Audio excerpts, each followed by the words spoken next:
Item ಯಾವುದೇ ಇರಲಿ try ಮಾಡಿ ಆಚಿ ಚಿಕನ್ ಮಸಾಲಾ. ಆಚಿ ಚಿಕನ್ ಮಸಾಲಾ.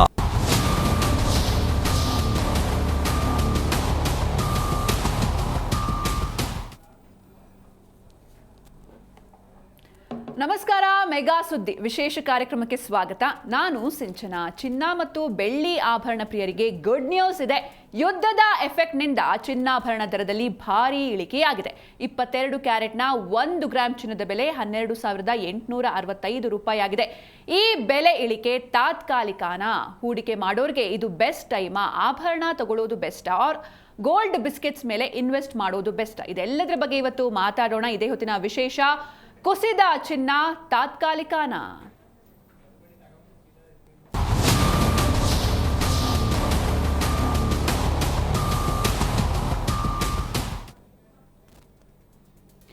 ಇನ್ನು ಮಧ್ಯಪ್ರಾಚ್ಯದಲ್ಲಿ ಯುದ್ಧ ನಡೀತಾ ಇದೆ. ಈ ಒಂದು ಯುದ್ಧದ ಎಫೆಕ್ಟ್ನಿಂದ ಅಂದ್ರೆ ಭಾರತದ ಮೇಲೆ ಸಾಕಷ್ಟು ಇದು ಪರಿಣಾಮವನ್ನ ಬೀರ್ತಾ ಇದೆ. LPG ರೇಟ್ ಜಾಸ್ತಿ ಆಯಿತು, ಹಾಗೆ ಪೆಟ್ರೋಲ್ ಡೀಸೆಲ್ ರೇಟ್ ಜಾಸ್ತಿ ಆಯಿತು. ಆದರೆ ಇದರ ನಡುವೆ ಚಿನ್ನ ಹಾಗೂ ಬೆಳ್ಳಿಯ ದರ ಕುಸಿದಿದೆ. ದಿಢೀರ್ ಅಂತ ಕುಸಿತ ಕಂಡಿದೆ. ಹೂಡಿಕೆಗೆ ಇದು ರೈಟ್ ಟೈಮ್ ಹಾಗಾದ್ರೆ ಎನ್ನುವಂತಹ ಪ್ರಶ್ನೆಗಳು ಮೂಡ್ತಾ ಇದೆ. ಅಕಸ್ಮಾತ್ ಇದು ರೈಟ್ ಟೈಮೇ ಅನ್ನೋದಾದ್ರೆ ಹೂಡಿಕೆಯನ್ನ ಹೇಗೆ ಮಾಡಬೇಕು? ಇನ್ವೆಸ್ಟ್ಮೆಂಟ್ ಯಾವ ರೀತಿ ಮಾಡಿದ್ರೆ ಒಳ್ಳೆಯದು? ಆಭರಣ ಅಥವಾ ಬಿಸ್ಕೆಟ್ ಕೊಂಡ್ರೆ ಒಳ್ಳೇದಾ? ಅಂದ್ರೆ ಜ್ಯುವೆಲ್ರಿಗಳ ಮೇಲೆ ಹೂಡಿಕೆ ಮಾಡಿದ್ರೆ ಒಳ್ಳೇದಾ, ಅಥವಾ ಈ ಬಿಸ್ಕೆಟ್ ಬರುತ್ತೆ ಗಟ್ಟಿ, ಬಂಗಾರದ ಗಟ್ಟಿ ಅಂತ ನಾವೇನ್ ಕರಿತೀವಿ, ಅದನ್ನ ತಗೊಂಡ್ರೆ ಒಳ್ಳೇದಾ?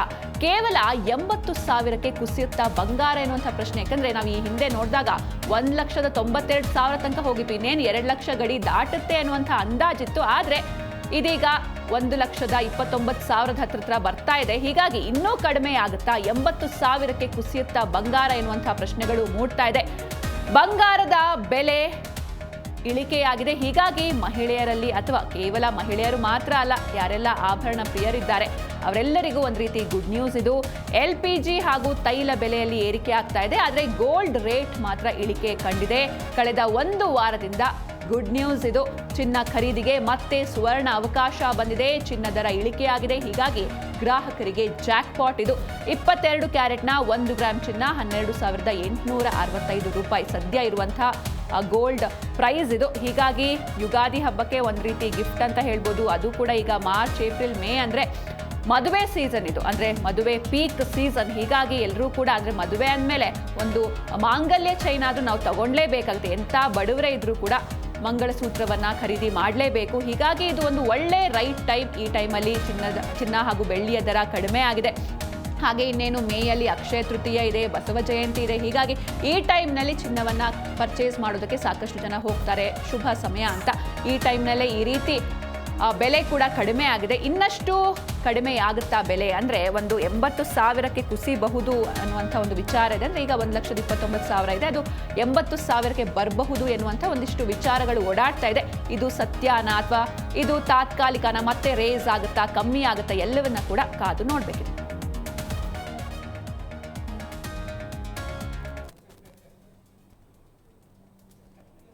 ಇನ್ನು ಕಳೆದ 15 ದಿನಗಳಿಂದ ಯಾವ ರೀತಿ ಚಿನ್ನದ ದರದಲ್ಲಿ ಇಳಿಕೆಯಾಗಿದೆ ಅಂತ ನೋಡ್ತಾ ಹೋಗೋದಾದ್ರೆ ಇವತ್ತಿನ ದರ ಏನಿದೆ ಅಂತ ಮೊದಲು ನೋಡ್ತಾ ಹೋಗೋಣ. ಚಿನ್ನದ ದರದಲ್ಲಿ ಕುಸಿತ ಕಾಣ್ತಾ ಇದೆ. ಇವತ್ತು ಅಂದ್ರೆ ಮಾರ್ಚ್ 24ನೇ ತಾರೀಕು 12,865 ರೂಪಾಯಿ ಇದೆ. ಇದು 22 ಕ್ಯಾರೆಟ್ 1 ಗ್ರಾಂ ಚಿನ್ನದ ಬೆಲೆ. ಇನ್ನು ಮಾರ್ಚ್ 23ನೇ ತಾರೀಕು ಅಂದ್ರೆ ನಿನ್ನೆ 13,135 ರೂಪಾಯಿ ಇತ್ತು. ಅಲ್ಲೇ ನೀವು ಡಿಫ್ರೆನ್ಸ್ ನೋಡ್ಕೊಳ್ಬಹುದು ಎಷ್ಟು ಇಳಿಕೆಯಾಗಿದೆ ಅಂತ.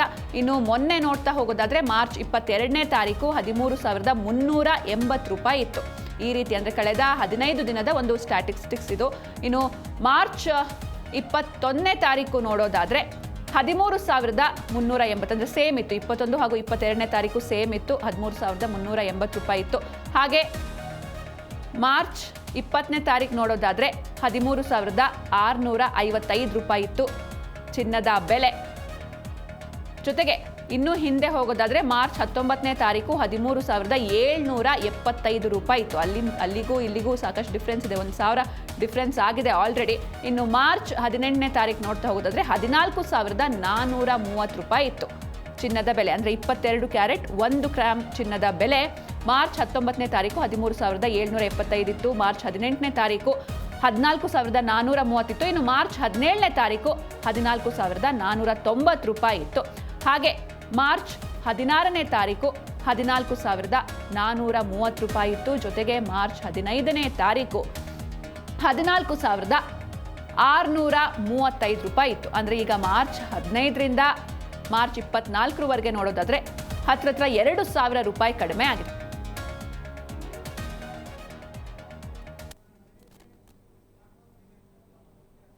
ಇನ್ನು ಗೋಲ್ಡ್ ಪ್ರೈಸ್ ಕಮ್ಮಿ ಆಗಿದೆ, ಇದರ ಬಗ್ಗೆ ಜನರು ಅಥವಾ ಗ್ರಾಹಕರು ಮಾತಾಡಿದ್ದಾರೆ, ಏನು ಹೇಳಿದ್ದಾರೆ ಅಂತ ಬನ್ನಿ ನೋಡೋಣ. ಮೇಡಮ್, ನಿಜಕ್ಕೂ ತುಂಬ ಸಂತೋಷನೇ. ಯಾಕಂದರೆ ಈಗ ಯುದ್ಧ ನಡೀತಾ ಇರೋದ್ರಿಂದ ಇಷ್ಟು ದಿನ ನೀವು ನೋಡಿದ್ದೀರಾ, ಚಿನ್ನಾಭರಣ ತುಂಬ ಹಿಮಾಲಯ ಪರ್ವತದಷ್ಟು ಹೈಕಾಗಿತ್ತು. ಈಗ ಕಡಿಮೆ ಆಗ್ತಾ ಇರೋದು ಒಂದು ವಿಷಯದಲ್ಲಿ ತುಂಬ ಸಂತೋಷ ಆಗ್ತಾ ಇದೆ. ಮತ್ತು ಒಂದು ಸರಿ ಚಿನ್ನದ ರೇಟು ಕಡಿಮೆ ಆದಾಗ ಮತ್ತೆ ಏನಾದರೂ ಎಫೆಕ್ಟ್ ಆಗ್ಬೋದು ಅನ್ನೋದು ಮನಸ್ಸಲ್ಲಿ ಭಯ ಇದೆ. ಸರ್, ಈಗ ಮೊದಲೆಲ್ಲ ಮದುವೆ ಆಗಿರ್ಬೋದು, ಎಲ್ಲ ಸಮಾರಂಭಗಳಿಗೆ ನಾವು ಚಿನ್ನವನ್ನು ಖರೀದಿ ಮಾಡ್ತಿದ್ವಿ. ಬಟ್ ಇತ್ತೀಚಿನ ದಿನಗಳಲ್ಲಿ ಪಾಪ ಬಡವರಿಗೆ ಖರೀದಿ ಮಾಡದಂತಹ ಪರಿಸ್ಥಿತಿ ನಿರ್ಮಾಣ ಆಗ್ತಾ ಇದೆ. ಇದು ಎತ್ತ ಸಾಗ್ತಿದೆ ಸರ್ ನಮ್ಮ ಸಮಾಜ, ಏನು ಹೇಳ್ತೀರಾ? ನೀವು ಹೇಳೋದು ಸತ್ಯ ಮೇಡಮ್. ಬಡವರು ಎಲ್ಲ ಮಿಡ್ಲ್ ಕ್ಲಾಸ್ ಫ್ಯಾಮಿಲಿ ಎಲ್ಲ ಚಿನ್ನ ಎಲ್ಲ ಪರ್ಚೇಸ್ ಮಾಡೋಕ್ಕಾಗ್ತಾ ಇರಲಿಲ್ಲ.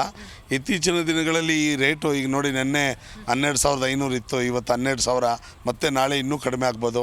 ಇದು ಒಂದು ಮಿಡ್ಲ್ ಕ್ಲಾಸ್ ಅವ್ರಿಗೆ ಒಂದು ಸಿಹಿ ಸುದ್ದಿ ಅಂತಲೇ ಹೇಳ್ಬೋದು.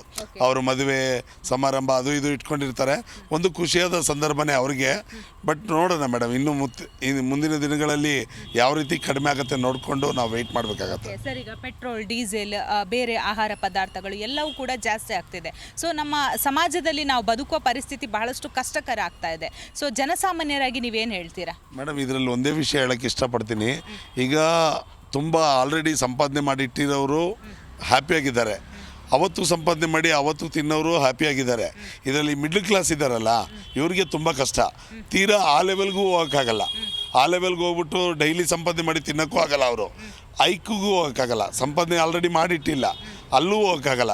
ಈ ಮಿಡ್ಲ್ ಕ್ಲಾಸು ಈ ಥರ ಸಂದರ್ಭದಲ್ಲಿ ತುಂಬಾ ಕಷ್ಟ ಈ ಮಿಡ್ಲ್ ಕ್ಲಾಸ್ ಅವ್ರಿಗೆ ಮೇಡಮ್. ಚಿನ್ನ ಇಳಿಕೆ ಬೆಳೆ ಇವಾಗ ಕಡಿಮೆ ಆಗ್ತಿರೋದು ಒಂದು ವೇಳೆ ಅದು ಒಳ್ಳೆಯದೇ. ಯಾಕಂದರೆ ಮುಂಚೆ ಬಂದ್ಬಿಟ್ಟು ಚಿನ್ನದ ಬೆಲೆ ತುಂಬ ಜಾಸ್ತಿ ಇರೋದ್ರಿಂದ ಏನಂದರೆ ಶ್ರೀಮಂತರು ಅಂಥವ್ರು ಮಾತ್ರನೇ ಅದನ್ನು ಖರೀದಿ ಮಾಡಬೇಕಾಯಿತು. ಬಟ್ ಇವಾಗ ಕಡಿಮೆ ಆಗಿರೋದ್ರಿಂದ ಬಡವರುಗಳು ಅವರು ಖರೀದಿ ಮಾಡ್ಕೊಂಡು ಅವಕಾಶ ಸಿಕ್ಕಿದೆ. ಈಗ ಸುಮಾರು ಈಗ ಮದುವೆ ನಡೀತಾ ಇದೆ ಕಾರ್ಯಕ್ರಮಗಳಿಗೆ, ಅವ್ರಿಗೊಂದು ಚಾನ್ಸ್ ಸಿಗುತ್ತೆ, ನಾವು ಚಿನ್ನ ಆಭರಣಗಳ ಖರೀದಿ ಮಾಡ್ಬೋದು ಅಂತ. ಒಳ್ಳೆಯದೇ ಅದು ಕಡಿಮೆ ಆಗಿರೋದು. ಸರ್, ಪ್ರತಿ ಮನುಷ್ಯನಿಗೆ ಚಿನ್ನ ಅನ್ನೋದು ಎಷ್ಟು ಮುಖ್ಯ ಇದೆ. ಯಾಕಂದರೆ ನಾವು ಕಷ್ಟ ಕಾಲದಲ್ಲಿ ನಮ್ಮ ಕೈ ಹಿಡಿಯೋದು ಚಿನ್ನ, ಏನು ಹೇಳ್ತೀರಾ? 100% ನಿಜ. ಅದಕ್ಕೆ ನೋಡಿ, ನೀವು ಹೇಳ್ತೀರಲ್ಲ ಟಿ ವಿಲೆಲ್ಲ ಗೋಲ್ಡ್ ಮೇಲೆ ಇನ್ವೆಸ್ಟ್ ಮಾಡಿ ಅಂತ. ಸೊ ನೀವು ಹೇಳಿ ಮತ್ತು ಕಡೆ 100% ನಿಜಾನೇ. ಚಿನ್ನ ಜೀವನದಲ್ಲಿ ಅಷ್ಟೇ ಮುಖ್ಯ. ಅದು ಇದ್ರೂ ಹಣ ಇದ್ದಂಗೆ ಮನೆಯಲ್ಲಿ. ಈಗ ಕಡಿಮೆ ಆಗಿರೋದು ತುಂಬಾ ಒಳ್ಳೆಯ ವಿಷಯ, ಖುಷಿಯಾದ ವಿಷಯ. ಆಗೋಷ್ಟು ಎಲ್ಲರೂ ಸ್ವಲ್ಪ ಖರೀದಿ ಮಾಡೋಕ್ಕೆ ಎಲ್ರಿಗೂ ಅನುಕೂಲ ಆಗುತ್ತೆ ಅಂತ ನನ್ನ ಅಭಿಪ್ರಾಯ. ಓಕೆ ಸರ್, ನಿಮ್ಮ ಬಾಲ್ಯದ ದಿನಗಳಾಗಿರ್ಬೋದು, ನಿಮ್ಮ ಮದುವೆ ಸಂದರ್ಭ ಆಗಿರ್ಬೋದು, ಆಗ ಎಷ್ಟಿತ್ತು ರೇಟು, ಈಗ ಇಷ್ಟು ಏರಿಕೆ ಆಗಿರೋದು, ಎಲ್ಲೋ ಒಂದು ಕಡೆ ಇಷ್ಟು ರೇಟ್ ಜಾಸ್ತಿ ಆಯಿತಾ ಅನ್ನೋ ನಿಮಗೆ ಚಿಂತೆ ಅವತ್ತಾದರೂ ಬಂದಿದೆಯಾ ಸರ್? 100% ಬಂದಿದೆ. ನಾವು ಮದುವೆ ಆಗೋ ಟೈಮಲ್ಲಿ ಅವಾಗ ಗ್ರಾಮಕ್ಕೆ ಬಂದ್ಬಿಟ್ಟು ಒಂದು 6,000 7,000 ಇತ್ತು. ಇವಾಗೆಲ್ಲ ಬಂದ್ಬಿಟ್ಟು 15,000 14,000 ತನಕ ಹೋಗಿ ಇವಾಗ 12,000 ತನಕ ಇಳಿದಿದೆ ಅಂತಂದರೆ ಈಗ ಒಂಥರ ಹೌದು ಏನೋ ಓಕೆ ಇದೆ. ಮುಂದೆ ನಮ್ಮ ಮನೆ ಮಕ್ಕಳಿಗೆ ಮದುವೆಗೂ ಒಂದು ಅನುಕೂಲ ಆಗುತ್ತೆ. ಈಗಲೇ ಚಿನ್ನ ಖರೀದಿ ಮಾಡಿ ಇಟ್ಕೊಳ್ಳೋದು ಒಳ್ಳೆಯದು ಅಂತ ನನ್ನ ಅಭಿಪ್ರಾಯ. ಏನಿಲ್ಲ ಮೇಡಮ್, ಇಷ್ಟು ಪ್ರೈಸ್ ಫ್ಲಕ್ಚುವೇಷನ್ ಆಗ್ತಿದೆ. ಸೊ ನಮ್ಮಂಥ ಕಾಮನ್ ಪೀಪಲ್ಗೆ ಎಸ್ಪೆಷಲಿ ಮ್ಯಾರೇಜ್ ಟೈಮಲ್ಲಿ ಗೋಲ್ಡ್ ತುಂಬ ಇಂಪಾರ್ಟೆಂಟು. ಸೊ ಈ ಥರ ವೇರಿಯಬಿಲಿಟಿ ಇದ್ದಾಗ, ನಮಗೂ ತುಂಬ ಅನ್ಸರ್ಟಿನಿಟಿ ಇದ್ದಾಗ ಗೋಲ್ಡ್ ಪರ್ಚೇಸಿಂಗು ಕಾಮನ್ ಮ್ಯಾನ್ ಮೇಲೆ ತುಂಬ ಈ ಇನ್ಫ್ಲೇಷನ್ ರೇಟ್ಸ್ ಎಲ್ಲ ನಮಗೆ ತುಂಬ ಇಂಪ್ಯಾಕ್ಟ್ ಆಗುತ್ತೆ. ಸೊ ಈ ಅನ್ಸರ್ಟಿನಿಟೀಸಿಂದ ಸೊ ಮೋಸ್ಟ್ಲಿ ವಾರ್ ಅಂತ ಒಂದು ಸರಿ ಹೇಳ್ಬೋದು, ಆರ್ ಸೊ ಈ ಥರ ಎಕನಾಮಿಕ್ ಪಾಲಿಸೀಸಲ್ಲಿ ಒಂದು ಸ್ವಲ್ಪ ಸ್ಟೆಬಿಲಿಟಿ ಇದ್ದರೆ ನಮ್ಮಂಥ ಕಾಮನ್ ಪೀಪಲ್ಗೆ ಗೋಲ್ಡ್ ಪರ್ಚೇಸ್ಗೆ ಇನ್ನೊಂದಕ್ಕೆ ತುಂಬ ಹೆಲ್ಪ್ ಆಗುತ್ತೆ. ಇಳಿಕೆಗೆ ಕಮ್ಮಿ ಆಗಿದೆ ನಿಜ, ಬಟ್ ಮತ್ತೆ ಇನ್ಕ್ರೀಸ್ ಆಗುತ್ತೆ ಪ್ರೈಸು. ಸೊ ನಮ್ಮಂಥವ್ರಿಗೆ ಈಗ ಜಸ್ಟ್ ಸ್ಮಾಲ್ ಒಂದು ಇಯರಿಂಗ್ಸ್ ತೊಗೊಬೇಕಂದ್ರೂ ಈಗ 20,000 to 30,000 ಎಕ್ಸ್ಪೆಂಡಿಚರ್ ಆಗ್ತಿದೆ. ಆ್ಯಂಡ್ ಯಾರು ನನಗೆ ಒಬ್ಳು ಮಗಳಿದ್ದಾಳೆ, ಈಗ ನಾಳೆ ಮದುವೆ ಮಾಡಿಕೊಡ್ಬೇಕಂದ್ರೆ ಚಿನ್ನ ತೊಗೋಬೇಕು ನಾವು. ಜಸ್ಟ್ 10 ಗ್ರಾಮ್ಗೆ 1-1.5 ಲಕ್ಷ ಕೊಡಬೇಕಾಗ್ತಿದೆ. ದುಡ್ಡಿರೋರೇನೋ ತೊಗೊತಾರೆ, ಇನ್ವೆಸ್ಟ್ಮೆಂಟ್ ಮಾಡಿ ಕೊಡ್ತಾರೆ. ಬಟ್ ಮಿಡಲ್ ಕ್ಲಾಸ್ ಅವ್ರಿಗೆ ತುಂಬ ಎಫೆಕ್ಟ್ ಆಗ್ತಾಯಿದೆ ಇದು ಚಿನ್ನ ಜಾಸ್ತಿ ಆಗೋದು, ಕಮ್ಮಿ ಆಗೋದು. ಆ್ಯಂಡ್ ಈಗ ಆಲ್ಮೋಸ್ಟ್ ವಾರ್ ಈಗ ಎಂಡಿಗೆ ಬಂದಿದ ತಕ್ಷಣ ಮತ್ತೆ ಜಾಸ್ತಿ ಆಗುತ್ತೆ ಚಿನ್ನ.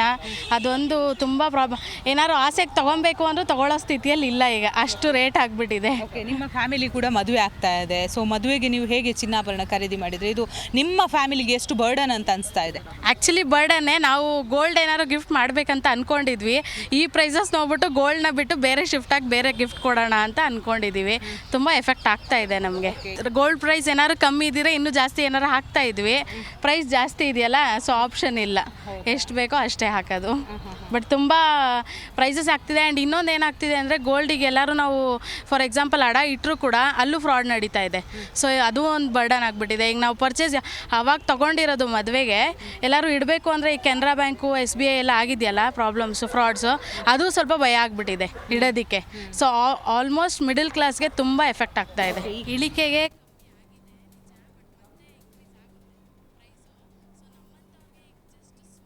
ಎಸ್, ಇನ್ನು ಇವತ್ತು ಈ ಬಗ್ಗೆ ಮಾತಾಡೋದಕ್ಕೆ ನಮ್ಮ ಜೊತೆ ಚಿಂತಕರು ಕೃಷ್ಣ ಬಿ ಮರಿಯಾಂಕ ಅವರಿದ್ದಾರೆ. ನಮಸ್ತೆ ಸರ್, ಕಾರ್ಯಕ್ರಮಕ್ಕೆ ಸ್ವಾಗತ. ನಮಸ್ತೆ. ಹಾಗೆ ಹೂಡಿಕೆ ತಜ್ಞರು ರೋಹನ್ ಭರತ್ ಚಂದ್ರ ಅವರು ನಲ್ಲಿ ಜಾಯ್ನ್ ಆಗಿದ್ದಾರೆ. ನಮಸ್ತೆ ಸರ್, ಕಾರ್ಯಕ್ರಮಕ್ಕೆ ಸ್ವಾಗತ. ಎಸ್, ಇನ್ನು ವೀಕ್ಷಕರೇ, ನೀವು ಕೂಡ ಕರೆ ಮಾಡಬಹುದು. ನಮ್ಮ ಜೊತೆ ಎಕ್ಸ್ಪರ್ಟ್ಸ್ ಇದ್ದಾರೆ, ಅವ್ರ ಜೊತೆ ನೀವು ಕೂಡ ಮಾತಾಡಬಹುದು. ಟಿವಿ ಸ್ಕ್ರೀನ್ ಮೇಲೆ ಲಭ್ಯ ಇರುವಂಥ ನಂಬರ್ಸ್ಗೆ ಕರೆ ಮಾಡಿ ಎಕ್ಸ್ಪರ್ಟ್ಸ್ ಜೊತೆ ಮಾತಾಡಿ. ಎಸ್, ಇನ್ನು ಕೃಷ್ಣ ಸರ್, ನಿಮ್ಮಿಂದ ಶುರು ಮಾಡ್ತೀನಿ. ಮೊದಲನೇ ಪ್ರಶ್ನೆ ನಿಮಗೆ, ಅಂದರೆ ಈ ಯುದ್ಧಕ್ಕೂ ಹಾಗೂ ಚಿನ್ನ ಬೆಳ್ಳಿ ರೇಟ್ಗೂ ಏನು ಲಿಂಕ್ ಅಂತ? ಈಗ ನಾನು I'm not a gold price expert, but geopolitical ರೀಸನ್ಸ್ನ ನಾನು ಹೇಳ್ತೀನಿ.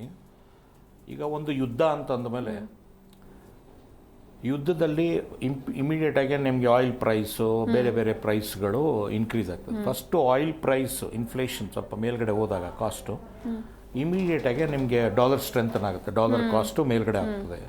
ಡಾಲರ್ ಸ್ಟ್ರೆಂಥನಿಂದ ಫಸ್ಟ್ ಇಂಪಾರ್ಟೆಂಟು. ಆಮೇಲೆ ಏನಾಗ್ತದೆ, ಯುದ್ಧದಲ್ಲಿ ಬರೋ ಆಯಿಲ್ ಪ್ರೈಸ್ ಕಾಸ್ಟಿಂದ ಮೇಲ್ಗಡೆ ಹೋದಾಗ ಇನ್ಫ್ಲೇಷನ್, ಜನ ಏನು ಮಾಡ್ತಾರೆ, ಕಾಸ್ಟ್ ಜಾಸ್ತಿ ಆದಾಗ ಆ ಗೋಲ್ಡನ್ ಏನು ಮಾಡ್ತಾರೆ, ಒಂದು ಪ್ರೊಟೆಕ್ಷನ್ ಥರ ನೋಡ್ಕೊಳ್ತಾರೆ, ಗೋಲ್ಡನ್ ಪ್ರೊಟೆಕ್ಷನ್ ನೋಡ್ಕೊಳ್ತಾರೆ.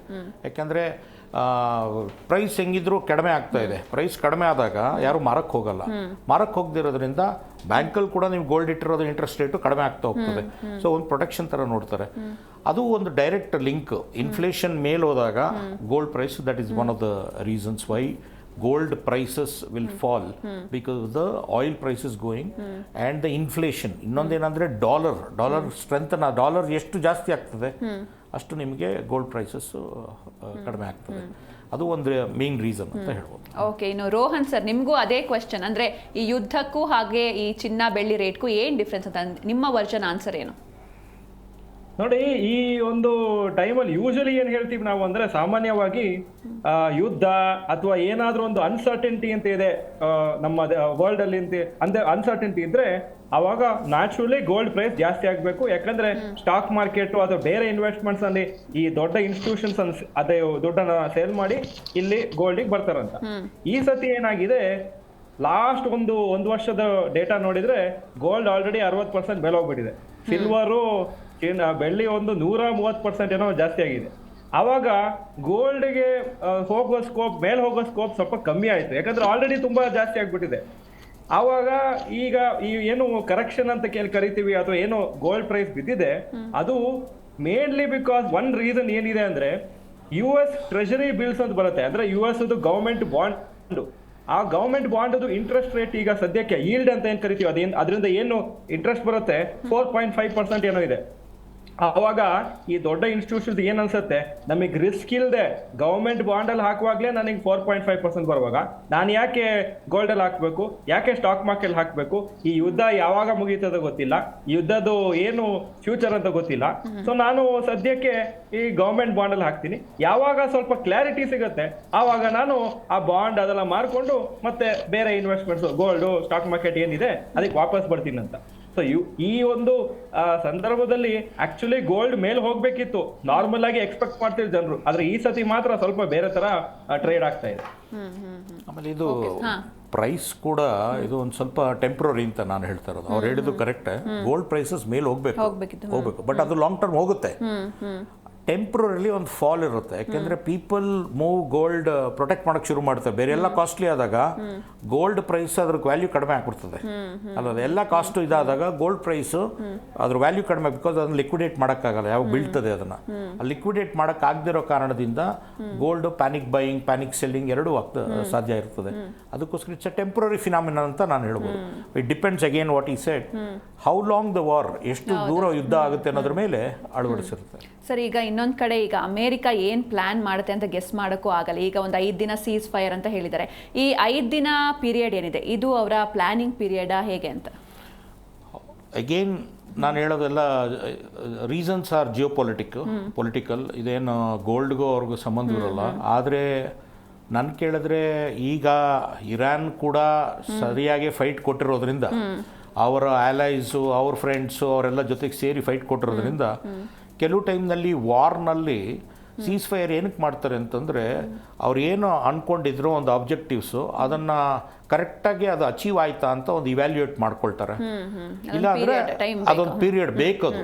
ಆಮೇಲೆ ಯಾವ್ಯಾವ ಅಸೆಟ್ಟು ಏನೇನು ಮಾಡೋಕ್ಕಾಗಿಲ್ಲ, ಈಗ ಅವ್ರನ್ನ ಅಮೆರಿಕನ್ ಅಟ್ಯಾಕ್ ಮಾಡ್ತಾಯಿದ್ದಾರೆ, ಎಲ್ಲೆಲ್ಲಿಂದ ಅಟ್ಯಾಕ್ ಮಾಡ್ತಾ ಇದ್ದಾರೆ, ನೆಕ್ಸ್ಟ್ ಲೆವೆಲ್ ಆಬ್ಜೆಕ್ಟಿವ್ ಏನು ಬೇಕು ಅನ್ನೋದಕ್ಕೆ ರೀಸ್ಟ್ರಾಟಜೈಸ್ ಮಾಡೋಕ್ಕೆ ಟೈಮ್ ಬೇಕಾಗ್ತದೆ. ಒಂದು 5 ದಿನ ಇಲ್ಲ ಅಂದರೂ ಒಂದು 3 ದಿನ. ನಿಮಗೂ ಗೊತ್ತಿದೆ, ಲಾಸ್ಟ್ ಟೈಮ್ ಕೂಡ ಈ ವಾರ್ ಶುರು ಆಗೋಕ್ಕೆ ಮುಂಚೆ ಆರಾಮಾಗಿ ಯುನೈಟೆಡ್ ನೇಷನ್ಸ್ ಅಲ್ಲಿ ಡಿಸ್ಕಷನ್ಸ್ ನಡೀತಾ ಇತ್ತು. ಸಡನ್ ಆಗಿ ಇವ್ರು ವಾರ್ ಶುರು ಮಾಡಿದ್ರು. Again that was the same period what you are saying. 5 ದಿನ ಗ್ಯಾಪ್ ಅಂತಿರಲ್ಲ, ರೀಸ್ಟ್ರಾಟಜಿ ಮಾಡೋಕ್ಕೆ ಇದು ಮಾಡ್ತಾರೆ. ಇದು ಇರಾನ್ಗೆ ಅಷ್ಟೊಂದು ಬೆನಿಫಿಟ್ ಆಗಲ್ಲ ಅಂದರೂ ಅಮೆರಿಕಾಗೆ ಡೆಫಿನೆಟ್ ಬೆನಿಫಿಟ್ ಆಗುತ್ತೆ ಅಂತ ನನ್ನ ನಂಬಿಕೆ ಮೇಡಮ್. ಎಸ್, ಇನ್ನು ರೋಹನ್ ಸರ್, ಈಗ ಜುವೆಲ್ರಿ ಮೇಲೆ ಇನ್ವೆಸ್ಟ್ ಮಾಡೋದು ಬೆಟರಾ ಅಥವಾ ಈ ಬಿಸ್ಕೆಟ್ಸ್ ಮೇಲೆ ಇನ್ವೆಸ್ಟ್ ಮಾಡೋದು ಬೆಟರಾ? ಹಾಗೆ ಇನ್ನೊಂದು ಕಡೆ ಆನ್ಲೈನಲ್ಲಿ ಅಂದರೆ ಈಗ ಗೋಲ್ಡ್ ಬೀಸ್ ಇರುತ್ತೆ, ಸಿಲ್ವರ್ ಬೀಸ್ ಇರುತ್ತೆ, ಇದ್ರ ಮೇಲೆ ಇನ್ವೆಸ್ಟ್ ಮಾಡೋದು ಬೆಟರಾ ಅಂತ? ನಾವು ನೋಡಿ, ಫಸ್ಟ್ ಆಫ್ ಆಲ್ ನಾವು ಇನ್ವೆಸ್ಟ್ಮೆಂಟ್ ಏನು ಅಥವಾ ಕನ್ಸಂಪ್ಷನ್ ಏನು ಅಂತ ಅರ್ಥ ಮಾಡ್ಕೋಬೇಕು. ಈಗ ಯಾರೊಬ್ರು ನೀವಲ್ಲಿ ಜನರಲ್ ಪಬ್ಲಿಕ್ ಅನ್ನು ಕೇಳ್ತಿದ್ರಿ, ಅವ್ರು ಹೇಳ್ತಾ ಇದ್ರು ಮದುವೆ ಬರ್ತಾ ಇದೆ ಮನೆಯಲ್ಲಿ, ಸೊ ನಾನು ಗೋಲ್ಡ್ ತಗೋಬೇಕು, ಅದು ಬೇಕೇ ಬೇಕಾಗತ್ತೆ ಅಂತ ಹೇಳ್ತಿದ್ರು. ಆದ್ರೆ ಕೆಲವು ಬೇರೆಯವರು ಇನ್ವೆಸ್ಟ್ ಮಾಡ್ತಾ ಇರೋದು ಏನಂದ್ರೆ, ನಾನು ಬ್ಯಾಂಕ್ FD ಇಡೋ ಬದಲು ಅಥವಾ ನಾನು ಬೇರೆ ಏನೋ ಇನ್ವೆಸ್ಟ್ಮೆಂಟ್ ಮಾಡೋ ಬದಲು ಸ್ವಲ್ಪ ಅಮೌಂಟ್ ಗೋಲ್ಡ್ ಅಲ್ಲಿ ಹಾಕ್ತಾ ಇದೀನಿ. ಅದು ನಾನು 5 ವರ್ಷ 10 ವರ್ಷಕ್ಕೆ ಹಾಕ್ತಾ ಇದೀನಿ, ನನಗೆ ಇಮಿಡಿಯೇಟ್ ಬೇಡ, ಇದರೆಲ್ಲ ಪ್ರಾಫಿಟ್ ಮಾಡಬೇಕು.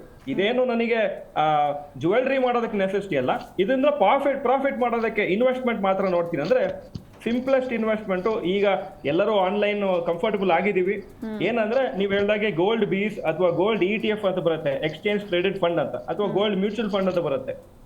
ಅದ್ರಲ್ಲಿ ಹಾಕುವಾಗ ನಮಗೆ ಯಾವ ವೇಸ್ಟೇಜ್ ಚಾರ್ಜು, ಮೇಕಿಂಗ್ ಚಾರ್ಜು ಅದೆಲ್ಲ ಯಾವ್ದು ಇರೋದಿಲ್ಲ. ಗೋಲ್ಡ್ ಪ್ರೈಸ್ ಮೇಲೆ ಹೋದ್ರೆ ಅದು ಮೇಲೆ ಹೋಗುತ್ತೆ, ಕೆಳಗೆ ಹೋದ್ರೆ ಇದು ಕೆಳಗೆ ಬರುತ್ತೆ. ನನ್ನ ವಿಷನ್ ತುಂಬಾ ವರ್ಷ ಇದೆ, 5 ವರ್ಷ 10 ವರ್ಷ ಇದ್ರೆ ನಾನು ಪ್ರತಿ ತಿಂಗಳು ಒಂದು ಸೇವಿಂಗ್ಸ್ ಮಾಡ್ತೀನಿ, ಒಂದು 2,000 ಗೋಲ್ಡ್ ಅಲ್ಲಿ ಹಾಕ್ತೀನಿ, 5,000 ಗೋಲ್ಡ್ ಅಲ್ಲಿ ಹಾಕ್ತೀನಿ ಅಂತಿದ್ರೆ ಈ ಗೋಲ್ಡ್ ಬೀಸ್ ಅನ್ನ ಪರ್ಚೇಸ್ ಮಾಡ್ತಾ ಹೋಗ್ಬೋದು. ಯಾವ ತರ ಜನರು ಮ್ಯೂಚುವಲ್ ಫಂಡ್ ಅಲ್ಲಿ ಇನ್ವೆಸ್ಟ್ ಮಾಡ್ತಾರೆ, ಗೋಲ್ಡ್ ಬೀಸ್ ಅಲ್ಲೂ ಅದೇ ತರ ಮಾಡ್ಬೋದು. ನಾನು ಈಗ ನನಗೆ ಇನ್ನೊಂದು 3 ತಿಂಗಳಲ್ಲಿ ಮನೆಯಲ್ಲಿ ಒಂದು ಮದುವೆ ಇದೆ, ಅಥವಾ ಏನೋ ಒಂದು ಫಂಕ್ಷನಿಗೆ ಒಂದು ನೆಕ್ಲೆಸ್ ಮಾಡಬೇಕು, ಒಂದು ರಿಂಗ್ ತಗೋಬೇಕಂತಿದ್ರೆ ಆವಾಗ ಅದು ಬೇರೆನೆ. ನೀವು ಸ್ವಲ್ಪ ಯಾವುದೋ ಒಂದು ದಿವಸ ನೋಡಿಕೊಂಡು ಆಯಿತು, ಮೊನ್ನೆ 1,50,000 ಇತ್ತು, ಈಗ 1,28,000 ಆಗಿದೆ ಅಂತ ನಾನು ಸ್ವಲ್ಪ ತಗೊಳ್ತಾ ಹೋಗ್ಬೋದು, ಅದೇನು ಜ್ಯುವೆಲ್ರಿ ಬೇಕಂತ. ಆದ್ರೆ ಇದನ್ನ ಟೈಮ್ ಮಾಡ್ಲಿಕ್ಕೆ ಆಗೋದಿಲ್ಲ. ಈ ತರ ಸಿಚುವೇಶನ್ ಟೈಮ್ ಮಾಡಕ್ ಬರಲ್ಲ, ಯಾಕಂದ್ರೆ ಏನಾಗುತ್ತೆ ಅಂತ ತುಂಬಾ ಅನ್ಸರ್ಟನ್ ಇದೆ. ಬಟ್ ಲಾಂಗರ್ ವಿಷನ್ ಇದ್ದವರಿಗೆ ಸ್ವಲ್ಪ ಪರ್ಚೇಸ್ ಮಾಡ್ತಾ ಹೋಗ್ಲಿ, ಅವ್ರಿಗೇನು ಅರ್ಜೆಂಟ್ ಇಲ್ಲ ಇವತ್ತೇ ಪರ್ಚೇಸ್ ಮಾಡ್ಬೇಕು. ಅವ್ರ ಹತ್ರ ಎಷ್ಟು ದುಡ್ಡಿದೆ, ಎಷ್ಟು ಸೇವಿಂಗ್ಸ್ ಇದೆ, ಹಾಕೊಂಡು ಹೋಗ್ತಾ ಇರಲಿ. ಇದು ಒನ್ ಆಫ್ ದ ಇನ್ವೆಸ್ಟ್ಮೆಂಟ್ಸ್ ಅಂತ ತಿಳ್ಕೊಬೇಕು. ಬೇರೆ ಇನ್ವೆಸ್ಟ್ಮೆಂಟ್ಸ್ ಇದೆ, real estate, stock market, bank FD ಅಲ್ಲಿ ಇಟ್ಕೊಳ್ಳೋದು, ಇದೆಲ್ಲನೂ ಒಂದು ದೊಡ್ಡ ಒಂದು ಡೈವರ್ಸಿಫಿಕೇಶನ್ ಅಂತ ಕರಿತೀವಿ, ಅದನ್ನು ಮಾಡ್ತಾ ಹೋಗ್ಬೇಕು investment. I would like to add ಒಂದು ಸ್ಮಾಲ್ ಪಾಯಿಂಟ್. ಅವ್ರು ಏನು ಹೇಳಿದ್ರು ಅದಕ್ಕೆ, ಈಗ ಗೋಲ್ಡ್ ಅನ್ನೋದು, ಚಿನ್ನ ಬೆಳ್ಳಿ ಎಲ್ಲ, ಇಟ್ ಈಸ್ ನಾಟ್ ಒಂದು ಕಮಾಡಿಟಿ ಅಷ್ಟೇ ಅಲ್ಲ, ಒಂದು ಪದಾರ್ಥ ಅಷ್ಟೇ ಅಲ್ಲ, ಜನರಿಗೆ ಅದು ಸಂಸ್ಕೃತಿ, ಕಲ್ಚರು, ಸಂಸ್ಕೃತಿ, ಆಮೇಲೆ ಅದೊಂದು ಇಮೋಷನ್ ಕೂಡ ಹೌದು. ಸಂಸ್ಕೃತಿ, ಇಮೋಷನ್ನು, ಆಮೇಲೆ ಒಂದು ಸೆಕ್ಯೂರಿಟಿ ಕೂಡ ಹೌದು, particularly for middle class families, lower middle class. So ಇದು ಬರೀ ಪದಾರ್ಥ, ಕಮಾಡಿಟಿ ಅಂತ ಹೇಳೋಕ್ಕಾಗಲ್ಲ. ನಿಮ್ಮ ಕ್ವಶನ್ ಏನಿತ್ತು ಅಂದರೆ, ಗೋಲ್ಡ್ ಬಿಸ್ಕೆಟ್ಸ್ ತೊಗೊಳೋದು ಒಳ್ಳೇದಾ ಅಥವಾ ಜ್ಯುವೆಲ್ರಿ ತೊಗೊಳೋದಾ?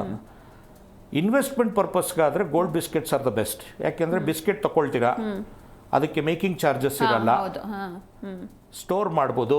ನಿಮಗೆ ಇನ್ವೆಸ್ಟ್ಮೆಂಟ್ ಯಾವಾಗ ನಿಮಗೆ ರೇಟ್ ಜಾಸ್ತಿ ಆಗ್ತದೆ ಮಾರ್ಬಿಟ್ರೆ ನಿಮ್ಗೆ ಹೆಚ್ಚು ಕಡಿಮೆ ಒಳ್ಳೆ ರೇಟೇ ಸಿಕ್ಕುತ್ತೆ.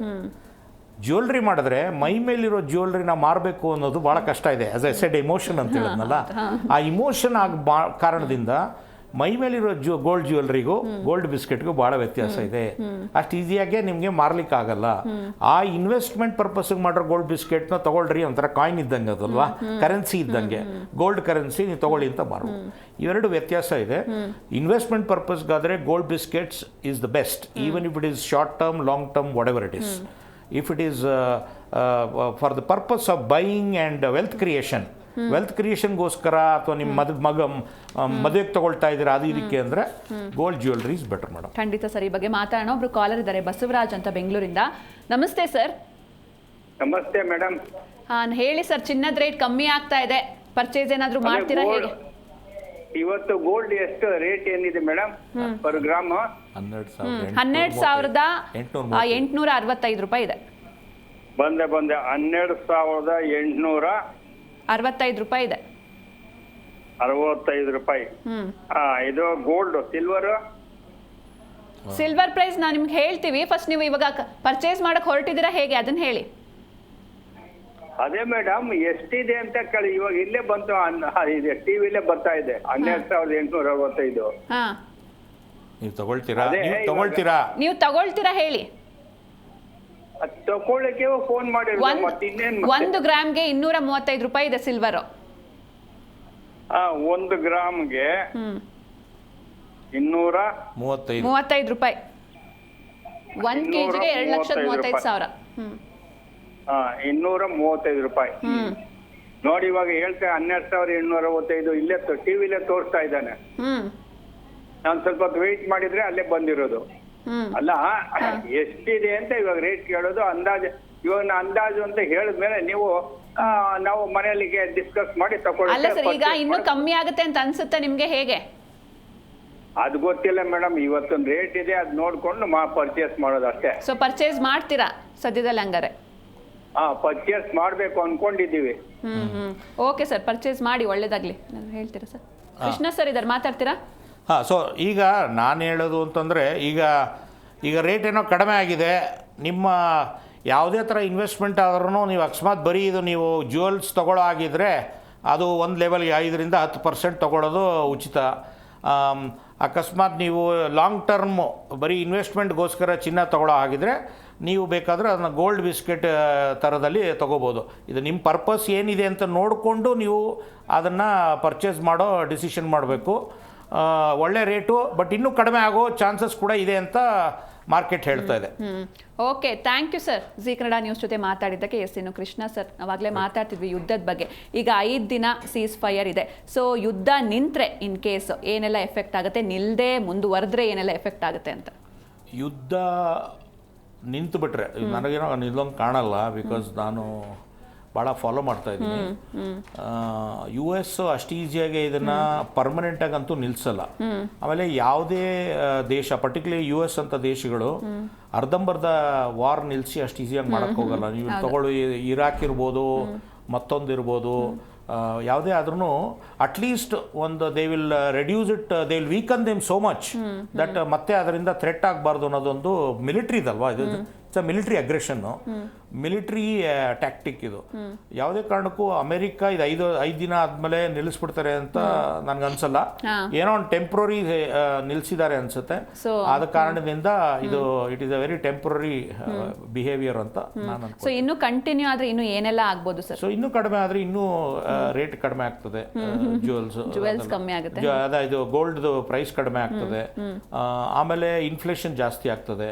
ಇದೆಲ್ಲ ಇಂಪಾರ್ಟೆಂಟ್. ಏನು ಅಂದರೆ ಇರಾನಿಂದ ಮೂಲಕ ಆಯಿಲ್ ಬರೋದು, ಅದ್ರ ಪಾಸ್ ಆಗೋ ಆಯಿಲ್ ಇರ್ಬೋದು, ಅಲ್ಲಿಂದನೇ ಬರೋ ಆಯಿಲ್ ಇರ್ಬೋದು, ಆ ಪ್ರೈಸ್ ಎಷ್ಟು ಮೇಲೆ ಹೋಗುತ್ತೆ ಅನ್ನೋದ್ರ ಮೇಲೆ ಡಿಸೈಡ್ ಆಗುತ್ತೆ. ರೈಟ್ ನಾವು America duty responsibility, because they have started the war ಅಲ್ವಾ, ಅವ್ರು ಮಾಡಿರೋದ್ರಿಂದ ಅವ್ರಿಗೆ ಗ್ಲೋಬಲ್ ರೆಸ್ಪಾನ್ಸಿಬಿಲಿಟಿ ಇದೆ. ಏನಿದೆ ಅಂದರೆ ಆಯಿಲ್ ಪ್ರೈಸ್ನ ಎಷ್ಟು ಲೆವೆಲ್ಗೆ ಇಡ್ಬೋದು, ಸೀಮಿತವಾಗಿ ಇಡ್ಬೋದು. ಇಲ್ಲಾಂದರೆ ಇಡೀ ವರ್ಲ್ಡಲ್ಲಿ energy fuel cost, energy fuel crisis ಬಂದರೆ ಅದೆಲ್ಲ ಬ್ಲೇಮು ಇಸ್ರೇಲು ಅಮೆರಿಕ ಮೇಲೆ ಹೋಗ್ತದೆ. ಅವರು ಅದನ್ನು ತಗೊಳಕ್ಕೆ ರೆಡಿ ಇರಲ್ಲ. ಅದಕ್ಕೆ ಏನು ಮಾಡ್ಬೋದು ಅನ್ನೋದನ್ನ ನೆಕ್ಸ್ಟ್ ಥಿಂಕ್ ಮಾಡಿ ಮಾಡ್ತಾರೆ ಅಂತ. Okay, yes. ಇನ್ನು ರೋಹನ್ ಸರ್, ಈಗ ಚಿನ್ನದ ರೇಟ್ ಏನಿದೆ ಪರ್ ಗ್ರಾಮ್ 8,000ಕ್ಕೆ ಇಳಿಯುತ್ತೆ ಅನ್ನೋ ಮಾತಿದೆ. ಅಂದರೆ ಇದು ನಿಜ ಆಗುತ್ತಾ, ಹೇಗೆ ಸಾಧ್ಯತೆ ಇದೆಯಾ? ಇದು ಈ ತರ ಪ್ರಿಡಿಕ್ಷನ್ಸ್ ನಾನು ಯಾವಾಗ್ಲೂ ಓದುವಾಗ ಅಥವಾ ನೋಡುವಾಗ ಒಂಥರ ಕಾಮಿಡಿ ತರ ಕಾಣಿಸುತ್ತೆ. ಮೊನ್ನೆ ಒಂದು 2 ತಿಂಗಳ ಹಿಂದೆ ಅದು ಆಲ್ಮೋಸ್ಟ್ 18,000 17,000 ಹೋಗುವಾಗ ಒಂದು ಗ್ರಾಮಿಗೆ, ಅವಾಗ ಅದು 2 ಲಕ್ಷ, ಅದು 20,000 ಹೋಗುತ್ತೆ, 2 ಲಕ್ಷಕ್ಕೆ ಹೋಗುತ್ತೆ ಅಂತ ಎಲ್ಲಾ ಜಾಗಲ್ಲೂ ಇನ್ಕ್ಲೂಡಿಂಗ್ ನಿಮ್ಮ ಚಾನೆಲ್, ಬೇರೆ ಚಾನೆಲ್ ಅಲ್ಲೂ ಹೇಳಿರ್ಬೋದು ಅಂತ ಕಾಣಿಸುತ್ತೆ. ಈಗ ಅದೇನೆ ಉಲ್ಟಾ ಪ್ರಿಡಿಕ್ಷನ್ ಬರ್ತಾ ಇದೆ. ಯಾಕಂದ್ರೆ ಒಂದೂವರೆ ತಿಂಗಳಿಂದ ಬಿದ್ದಿದೆ. ಇದೇನು 12,000 ಇರೋದು 8,000 ಬರುತ್ತೆ ಅಂತ. ಇದೆಲ್ಲಾನು ಪ್ಯೂರ್ ಗೆಸ್ ವರ್ಕ್, ಯಾರಿಗೂ ಗೊತ್ತಿಲ್ಲ. ಇದೊಂಥರ ಯಾರಾದ್ರೂ 8,000 ಪ್ರಿಡಿಕ್ಷನ್ ಮಾಡಿ 8,000 ಆದ್ರೆ ನಾನ್ ಕರೆಕ್ಟ್ ಅಂತ ಹೇಳ್ತಾರೆ, ಇನ್ನೊಬ್ರು 20,000 ಬಂದ್ರೆ ನಾನ್ ಕರೆಕ್ಟ್ ಅಂತ ಹೇಳ್ತಾರೆ. ಅದಕ್ಕೆ ಯಾರು ಕರೆಕ್ಟ್ ಆಗಿ ಗೆಸ್ ಮಾಡ್ಲಿಕ್ಕೆ ಬರೋದಿಲ್ಲ, ಈ ಸುಮ್ನೆ ಗೆಸ್ ವರ್ಕ್ ಅಂತ ಹೇಳ್ತೀವಿ. ಅವ್ರು ಇನ್ವೆಸ್ಟರ್ಸ್ಗೆ ಏನು ಅಥವಾ ಯಾರು ಕನ್ಸ್ಯೂಮ್ ಮಾಡ್ತಾರೆ ಗೋಲ್ಡ್ ಅನ್ನ, ಅವ್ರದ್ದು ಸ್ಟ್ರಾಟಜಿ ಸಿಂಪಲ್ ಇರಬೇಕು. ನನಗೆ ಅವಾಗ ಇವ್ರು ಹೇಳ್ದಾಗೆ, ನಮ್ಮ ಕೃಷ್ಣ ಅವ್ರು ಹೇಳ್ದಾಗೆ, ಅವರಿಗೆ ಪರ್ಪಸ್ ಏನೋ ಇದೆ, ಮದುವೆ ಫಂಕ್ಷನ್ಗೆ ಏನೋ ಕೊಡ್ಬೇಕಂದ್ರೆ ಅವ್ರಿಗೆ ಎಷ್ಟು ಆಗತ್ತೆ ಈ ರೇಟ್ ಪ್ರಕಾರ ಎಷ್ಟು ತಗೊಳಕ್ಕಾಗತ್ತೆ, ಅವರ ಕೆಪಾಸಿಟಿ ಏನು ತಗೊಳ್ಳಿ. ಬೇಕಾದ್ರೆ ಒಂದು 6 ತಿಂಗಳು ಟೈಮ್ ಇದ್ರೆ ಬೇಕಾದ್ರೆ ಹಂತವಾಗಿ ತಗೊಳ್ಳಿ. ಅಕಸ್ಮಾತ್ ಏನೋ ಕೆಳಗೆ ಬಿದ್ರೆ ಅವ್ರ ಗುಡ್ ಲಕ್. ಅಕಸ್ಮಾತ್ ನನಗೇನು ಸದ್ಯಕ್ಕೆ ಬೇಕಾಗಿಲ್ಲ, ಮುಂದಕ್ಕೆ ಇದು ಬೇಕು ಅಂದ್ರೆ ಅವ್ರು ಹೇಳ್ದಾಗೆ ಗೋಲ್ಡ್ ಬಿಸ್ಕೆಟ್ ತಗೋಬಹುದು. ನನ್ನ ಪ್ರಕಾರ ಗೋಲ್ಡ್ ಬಿಸ್ಕೆಟ್ ಎಷ್ಟು ಜನ ಮಾರ್ತಾರೆ ಇಲ್ವೋ ಗೊತ್ತಿಲ್ಲ. ಬೆಟರ್ ಇಸ್ ಸ್ಟ್ರಾಟಜಿ ಸಿಂಪಲ್, ನೀವು ಗೋಲ್ಡ್ ಬೀಸ್ ತಗೊಳ್ಳಿ. ಗೋಲ್ಡ್ ಬೀಸ್ ಅಲ್ಲಿ ಅಪ್ರಿಸಿಯೇಷನ್ ಆಯ್ತು, 8 ವರ್ಷ 10 ವರ್ಷ ಏನೋ ಇಟ್ಕೊಂಡ್ರಿ, ಮಗಳದ್ ಮದುವೆ ಬಂತು 10 ವರ್ಷ ಆದ್ಮೇಲೆ ಗೋಲ್ಡ್ ಬೀಸ್ ಏನ್ ಅಪ್ರಿಶಿಯೇಟ್ ಆಗಿರ್ತದೆ ಅಷ್ಟು ಅಮೌಂಟ್ ನೀವು ಅದನ್ನ ಸೇಲ್ ಮಾಡಿದ್ಮೇಲೆ ಆಕ್ಚುಯಲ್ ಫಿಸಿಕಲ್ ಜ್ಯುವೆಲ್ರಿ ಅದೇನ್ ತಗೋಬೇಕು, ಚೇನು ರಿಂಗು ತಗೊಂಡ್ಬಿಡಿ. ಸೊ ನಿಮಗೆ ಗೋಲ್ಡ್ ಅಪ್ರಿಸಿಯೇಷನ್ ಬೆನಿಫಿಟ್ ಬಂತು, ಹಾಗೂ ಆ ಟೈಮ್ ಅಲ್ಲಿ ಗೋಲ್ಡ್ ರೇಟ್ ಏನಿತ್ತು ನಿಮಗೆ ಆ ರೇಟ್ ತಗೊಳಕ್ಕೆ ನಿಮಗೆ ಈ ಅಮೌಂಟ್ ಅಪ್ರಿಶಿಯೇಟ್ ಆಗಿದ್ದು ನಿಮ್ಗೆ ಕಾಣಿಸ್ತು. ಸೊ ಫಿಸಿಕಲ್ ಗೋಲ್ಡ್ ತಗೊಳ್ಳೇಬೇಕಂತೇನಿಲ್ಲ. ಫಿಸಿಕಲ್ ಗೋಲ್ಡ್ ನೀವು ಹಾಕೊಳ್ತೀರಿ, ನೆಕ್ಲೆಸ್ ರಿಂಗು ತಗೊಳ್ಳಿ. ಸೇಫ್ಟಿ ವೈಸು ಎಲ್ಲದ ವೈಸು ತುಂಬಾ ಸಿಂಪಲ್ ಆಗಿರೋದು ಜಸ್ಟ್ ಫಾರ್ ಇನ್ವೆಸ್ಟ್ಮೆಂಟ್ಗೆ ಆನ್ಲೈನ್ ಈ ETF, ಯಾಕಂದ್ರೆ ease of selling, ease of buying ಅಂತ ಹೇಳ್ತೀವಿ. ಅಂಡ್ ಅದಾದ್ಮೇಲೆ ಫ್ಯೂಚರ್ ಅಲ್ಲಿ ಅದು ಮೇಲೆ ಹೋಗುವಾಗ ಅಲ್ಲೂ ನಿಮಗೆ ಪ್ರಾಫಿಟ್ ಕಾಣಿಸುತ್ತೆ. ಮಾರ್ಬೇಕಂದ್ರೆ ಮಾರಿ. ಯೂಶ್ವಲಿ ನಾನ್ ನೋಡ್ದಾಗೆ ಅದನ್ನ ಮಾರೋದು ಈಸಿ. ಈ ಫಿಸಿಕಲ್ ಆಗಿ ಯಾವ್ದೋ ಒಂದು ಅಂಗಡಿಗೆ ಹೋಗಿ ನೋಡಿ ಸರ್ ಗೋಲ್ಡ್ ಬಿಸ್ಕೆಟ್ ಇದೆ ನಾನು ಕೊಡ್ತೀನಿ ಅಂತಿದ್ರೆ ನೀವು ಅದನ್ನ ಯೋಚನೆ ಮಾಡೋದು ಸ್ವಲ್ಪ ಕಷ್ಟ ಆಗುತ್ತೆ. ಯಾಕಂದ್ರೆ ನಾನೇನೋ ನಂದು ಗೋಲ್ಡ್ ಅನ್ನು ಕೊಡ್ತಾ ಇದೀನಿ, ನಂದು ಒಂದು ವಸ್ತು ಕೊಡ್ತಾ ಇದೀನಿ ಅಂತ ಫೀಲಿಂಗ್ ಬರುತ್ತೆ. ಬಟ್ ಇದನ್ನ ಸ್ವಲ್ಪ ಈಸಿಯಾಗಿ ಮಾಡ್ತೀವಿ, ಯಾಕಂದ್ರೆ ಅದೊಂಥರ ಇಮೋಷನಲ್ ಸ್ವಲ್ಪ ಕಮ್ಮಿ ಆಗತ್ತೆ. ಇಮೋಷನ್ ಫಿಸಿಕಲ್ ಗೋಲ್ಡ್ ಜಾಸ್ತಿ ಇರುತ್ತೆ. ಸೊ ಅದೊಂದು ನೋಡ್ಕೋಬೇಕು ಜನರು. Otherwise you should not worry, gold ಕಮ್ಮಿ ಆಯ್ತಾ ಜಾಸ್ತಿ ಆಯ್ತಾ ಅಂತಲ್ಲ, ನಿಮ್ಮ ಕೆಪಾಸಿಟಿ ತಕ್ಕಾಗಿ ತಗೊಳ್ತಾ ಹೋಗಿ. ಕೃಷ್ಣ ಸರ್ ಹೇಳಿ. ಈಗ ಈ ಒಂದು ತಿಂಗಳಲ್ಲೇ ಸುಮಾರು 16% ಕುಸಿತ ಆಗಿರೋದು ಗೋಲ್ಡ್, 16%. ಹೌದು. ಸಿಲ್ವರ್ 23%. ಆಯ್ತಾ, ನಾನೇನು ಹೇಳೋದು ಅಂತಂದರೆ ಪ್ಯಾನಿಕ್ ಬೈಯಿಂಗ್ ಪೀಪಲ್ ಅಂದರೆ ಈಗ ಜನ ತಗೊಳ್ಳೋರು it's a good time to buy. I can tell you this. ಇದು 80,000ಕ್ಕೆ ಹೋಗ್ಲೂಬೋದು. It depends on how long the ಯುದ್ಧ, ಎಷ್ಟು ಪ್ರೊಲಾಂಗ್ ಆಗುತ್ತೆ ಅನ್ನೋದ್ರ ಮೇಲೆ 100% ಇದು ನಿರ್ಭರವಾಗಿದೆ. ಆದರೆ 80,000ಕ್ಕೂ ಹೋಗೋ ಚಾನ್ಸಸ್ ಇದೆ. ಹಂಗಂತ ಅದು ಬಂದೇ ಬರುತ್ತೆ ಅಂತ ಏನು ಗ್ಯಾರಂಟಿ ಇಲ್ಲ. ಇನ್ನು 5 ದಿನದಲ್ಲಿ ನೀವು ಹೇಳ್ದಂಗೆ ವಾರ ತಿರ್ಗಿ ಅಥವಾ ವಾರ 5 ದಿನ ಸೀಸ್ ಫೈರ್ ಅಂತಾರೆ, ಇನ್ನು 3 ದಿನಕ್ಕೆ ಶುರು ಆದರೆ ಏನು ಮಾಡ್ತೀರಾ? ಸೊ ಪ್ಯಾನಿಕ್ ಸೆಲ್ಲಿಂಗ್ ಬೇಕಿಲ್ಲ. ಇಟ್ಕೊಂಡು ನೀವು ನೀನು ಮತ್ತೆ ಕೆಳಗಡೆ ಹೋಗಿ ಗೋಲ್ಡ್ ಯಾವತ್ತು ಕೆಳಗೆ ಹೋಗಿದ್ದು ಮೇಲೆ ಬಂದೇ ಬರ್ತದೆ. ಆದರೆ ಪ್ಯಾನಿಕ್ ಬೈಯಿಂಗ್ ಹುಷಾರಾಗಿ ಮಾಡಬೇಕು. ಯಾಕೆಂದರೆ ನೀವು ಇದು ಗುಡ್ ಟೈಮ್ ಟು ಬೈ. ನಿನ್ನ 5ರಿಂದ 10%ವರೆಗೂ investment is good for middle class common people. ಆದರೆ ಬಿಸ್ನೆಸ್ ಪೀಪಲ್ ಅವರು ಇದನ್ನು ಖರೀದಿ ಮಾಡಿ ಇಟ್ಕೊಂಡು ಹೋರ್ಡಿಂಗು ಆಗ್ಬೋದು. ಆ ಹೋರ್ಡಿಂಗ್ ಯಾಕೆಂದರೆ ಈಗ 80,000, 1 ಲಕ್ಷ, 1,20,000 ತೊಗೊಳ್ತೀರಾ, ನೀವು ಅದನ್ನು 2 ಲಕ್ಷಕ್ಕೆ ಮಾರಕ್ಕೆ ಕಾಯ್ತೀರಾ. ಒಂದು ವಾರದಲ್ಲಿ ನಿಮ್ಗೆ ಚೇಂಜ್ ಆಗುತ್ತೆ ಅಂದರೆ look at the profit booking, one of the reasons why gold has fallen also. So ಅದೊಂದು important point I wanted to add to you, saying that ನೀವು ಯುದ್ಧ ಎಷ್ಟು ದೂರ ನಡೆಯುತ್ತೆ ಅಷ್ಟು 80,000ಕ್ಕೂ ಬಿಡೋ ಚಾನ್ಸಸ್ ಇದೆ ಅಂತ ನನ್ನ ಈ ಬಗ್ಗೆ ಮಾತಾಡ್ತಾ ಹೋಗೋಣ. ಇನ್ನು ವೀಕ್ಷಕರೇ, ನೀವು ಕೂಡ ಕಾಲ್ ಮಾಡಬಹುದು. ಟಿವಿ ಸ್ಕ್ರೀನ್ ಮೇಲೆ ಲಭ್ಯ ಇರುವಂತಹ ನಂಬರ್ಸ್ಗೆ ಕರೆ ಮಾಡಿ ನಮ್ಮ ಜೊತೆ ಎಕ್ಸ್ಪರ್ಟ್ಸ್ ಇದ್ದಾರೆ, ಅವ್ರ ಜೊತೆ ನೀವು ಕೂಡ ಮಾತಾಡಬಹುದು. ಇನ್ನು ರೋಹನ್ ಸರ್, ಈಗ ಗೋಲ್ಡ್ ರೇಟ್ ಹೆಂಗೆ ಡಿಸೈಡ್ ಆಗುತ್ತೆ ಅಂತಂದ್ರೆ, ಈಗ ಹಳ್ಳಿ ಕಡೆ ಹೇಳ್ತಾರೆ ಹಬ್ಬದ ಸೀಸನ್ನು, ಸೊ ಗೋಲ್ಡ್ ರೇಟ್ ಜಾಸ್ತಿ ಆಯಿತು, ಆಷಾಢ ಸೀಸನ್ನು, ಹೀಗಾಗಿ ಗೋಲ್ಡ್ ರೇಟ್ ಕಮ್ಮಿ ಆಯಿತು ಅಂತ. ನಿಜವಾಗ್ಲೂ ಈ ಗೋಲ್ಡ್ ರೇಟ್ ಹೆಂಗೆ ಡಿಸೈಡ್ ಆಗುತ್ತೆ ಅಂತ? ಇದೊಂದು ತುಂಬಾ ಸುಮಾರು ಜನರಿಗೆ ಗೊತ್ತಿಲ್ಲ. ಗೋಲ್ಡ್ ರೇಟು ಫಿಕ್ಸ್ ಆಗಿದ್ದು US ಡಾಲರ್ಸ್ ಅಲ್ಲಿ. ಸೊ US ಡಾಲರ್ ಪ್ರಕಾರ ಏನು ಅದು ಗೋಲ್ಡ್ ರೇಟ್ ಇದೆ, ಅದು ಬೇರೆ ಬೇರೆ ಕರೆನ್ಸಿಯಲ್ಲಿ ಒಂಥರ ಡಿನಾಮಿನೇಟ್ ಆಗುತ್ತೆ. ಫಾರ್ ಎಕ್ಸಾಂಪಲ್, ನಮ್ಮ ಈಗ ಡಾಲರ್ ಅಲ್ಲಿ 4,400 ಪರ್ ಔನ್ಸ್ ಅಂತ ಬರುತ್ತೆ, $4,300 ಪರ್ ಔನ್ಸ್ ಅಂತ ಬರುತ್ತೆ. ಅದು ಇಂಟರ್ನ್ಯಾಷನಲ್ ಗೋಲ್ಡ್ ರೇಟ್. ಅದು ಏನು ಮಾಡ್ತಾರೆ, ನಮ್ಮ US ಡಾಲರ್ ಮತ್ತೆ ಇಂಡಿಯನ್ ರುಪೀದ್ ಏನು ಎಕ್ಸ್ಚೇಂಜ್ ರೇಟ್ ಇದೆ ಅದನ್ನ ಅವರು ಕನ್ವರ್ಟ್ ಮಾಡಿ, ನೀವು ಹೇಳ್ತಾ ಇರೋದು 1,28,000 ಪರ್ 10 ಗ್ರಾಮ್ಸ್, 1,40,000 ಪರ್ 10 ಗ್ರಾಮ್ಸ್ ಅಂತ ಹೇಳ್ತಿದ್ರಿ. ಸೊ ಇಂಟರ್ನ್ಯಾಷನಲ್ ಮಾರ್ಕೆಟ್ಸ್ ಅಲ್ಲಿ ಯಾವ ತರ ಅದು ಮೂವ್ ಆಗ್ತಾ ಇದೆ ಅದರ ಪ್ರಕಾರ ಇಂಡಿಯನ್ ಮಾರ್ಕೆಟ್ಸ್ ಅಲ್ಲಿ ಮೂವ್ ಆಗುತ್ತೆ. ಹಾಗೂ ಒಂದು ಒನ್ ಆಫ್ ದ ರೀಸನ್ಸ್ ಯಾಕೆ ಓವರ್ ಆಲ್ ಲಾಂಗ್ ಟರ್ಮ್ ಅಲ್ಲೇ ಗೋಲ್ಡ್ ಸ್ವಲ್ಪ ಜಾಸ್ತಿನೇ ಆಗಿದೆ ಅಂದ್ರೆ ಇಂಡಿಯನ್ ರುಪಿ ಡಾಲರ್ ಅಗೇನ್ಸ್ಟ್ ನೋಡಿದ್ರೆ ಬೀಳ್ತಾನೆ ಇದೆ. ಸ್ವಲ್ಪ ವರ್ಷ ಹಿಂದೆ ನಾನ್ ಸಿಕ್ಕೊಂಡಿರುವಾಗ ನನಗೆ ನೆನಪಿದೆ ಒಂದು 20-30 ರುಪೀಸ್ ರೇಂಜ್ ಅಲ್ಲಿ ಇತ್ತು, ಮತ್ತೆ ಅದು 50 ಆಯ್ತು, 70 ಆಯ್ತು, ಈಗ 94 ಬಂದ್ಬಿಟ್ಟಿದೆ. ಸೊ ಯಾವ ತರ ಈ dollar value against Indian rupee ಜಾಸ್ತಿ ಆಗ್ತಾ ಇದೆ. ಮುಂಚೆ ನಾವು 50 ರೂಪಾಯಿ ಕೊಟ್ರೆ $1 ಸಿಕ್ತಿತ್ತು, ಈಗ 94 ರುಪೀಸ್ ಕೊಟ್ರೆ $1 ಸಿಗ್ತಾ ಇದೆ. ಅವಾಗ ಅದೇ ತರ ಗೋಲ್ಡ್ ರೇಟು ವ್ಯಾಲ್ಯೂನು ಜಾಸ್ತಿ ಆಗುತ್ತೆ ಅಗೇನ್ಸ್ಟ್ ಇಂಡಿಯನ್ ರುಪಿ. ಯಾಕಂದ್ರೆ ನಾವು ಜಾಸ್ತಿ ಡಾಲರ್ ಕೊಡ್ಬೇಕಲ್ವಾ ಗೋಲ್ಡ್ ಅನ್ನು ತಗೋಬೇಕಂದ್ರೆ. ಸೊ ಇದು ಒನ್ ಆಫ್ ದ ರೀಸನ್ಸ್. ಬೇರೆ ಸುಮಾರು ಜನ ಹೇಳ್ತಾರೆ, ಓ ಸರ್ ಮದುವೆ ಸೀಸನ್ ಅಲ್ಲಿ ಕಮ್ಮಿ ಆಗತ್ತೆ, ಜಾಸ್ತಿ ಆಗುತ್ತೆ,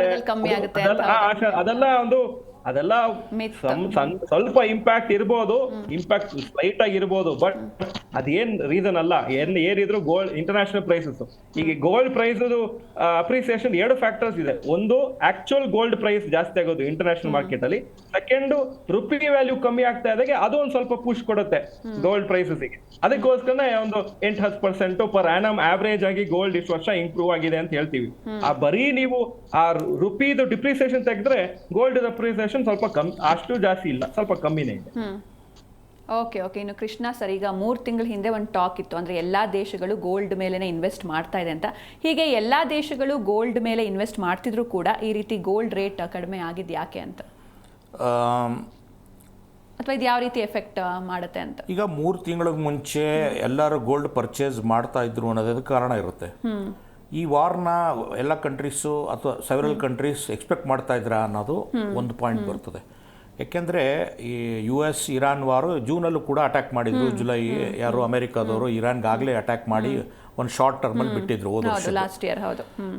ಸೊ ಅದಾದಮೇಲೆ ಏನು ಅಂದರೆ ಅದು indication, it was very clear that ಅವರು ಮತ್ತೆ ಅದನ್ನು ಮಾಡ್ತಾರೆ ಅನ್ನೋದು ಒಂದು ಇತ್ತದು. ಸೊ ಯಾವಾಗ ಅನ್ನೋದು ಒಂದು ಭಾಳ ಕುತೂಹಲಕಾರಿ ಇದಿತ್ತು.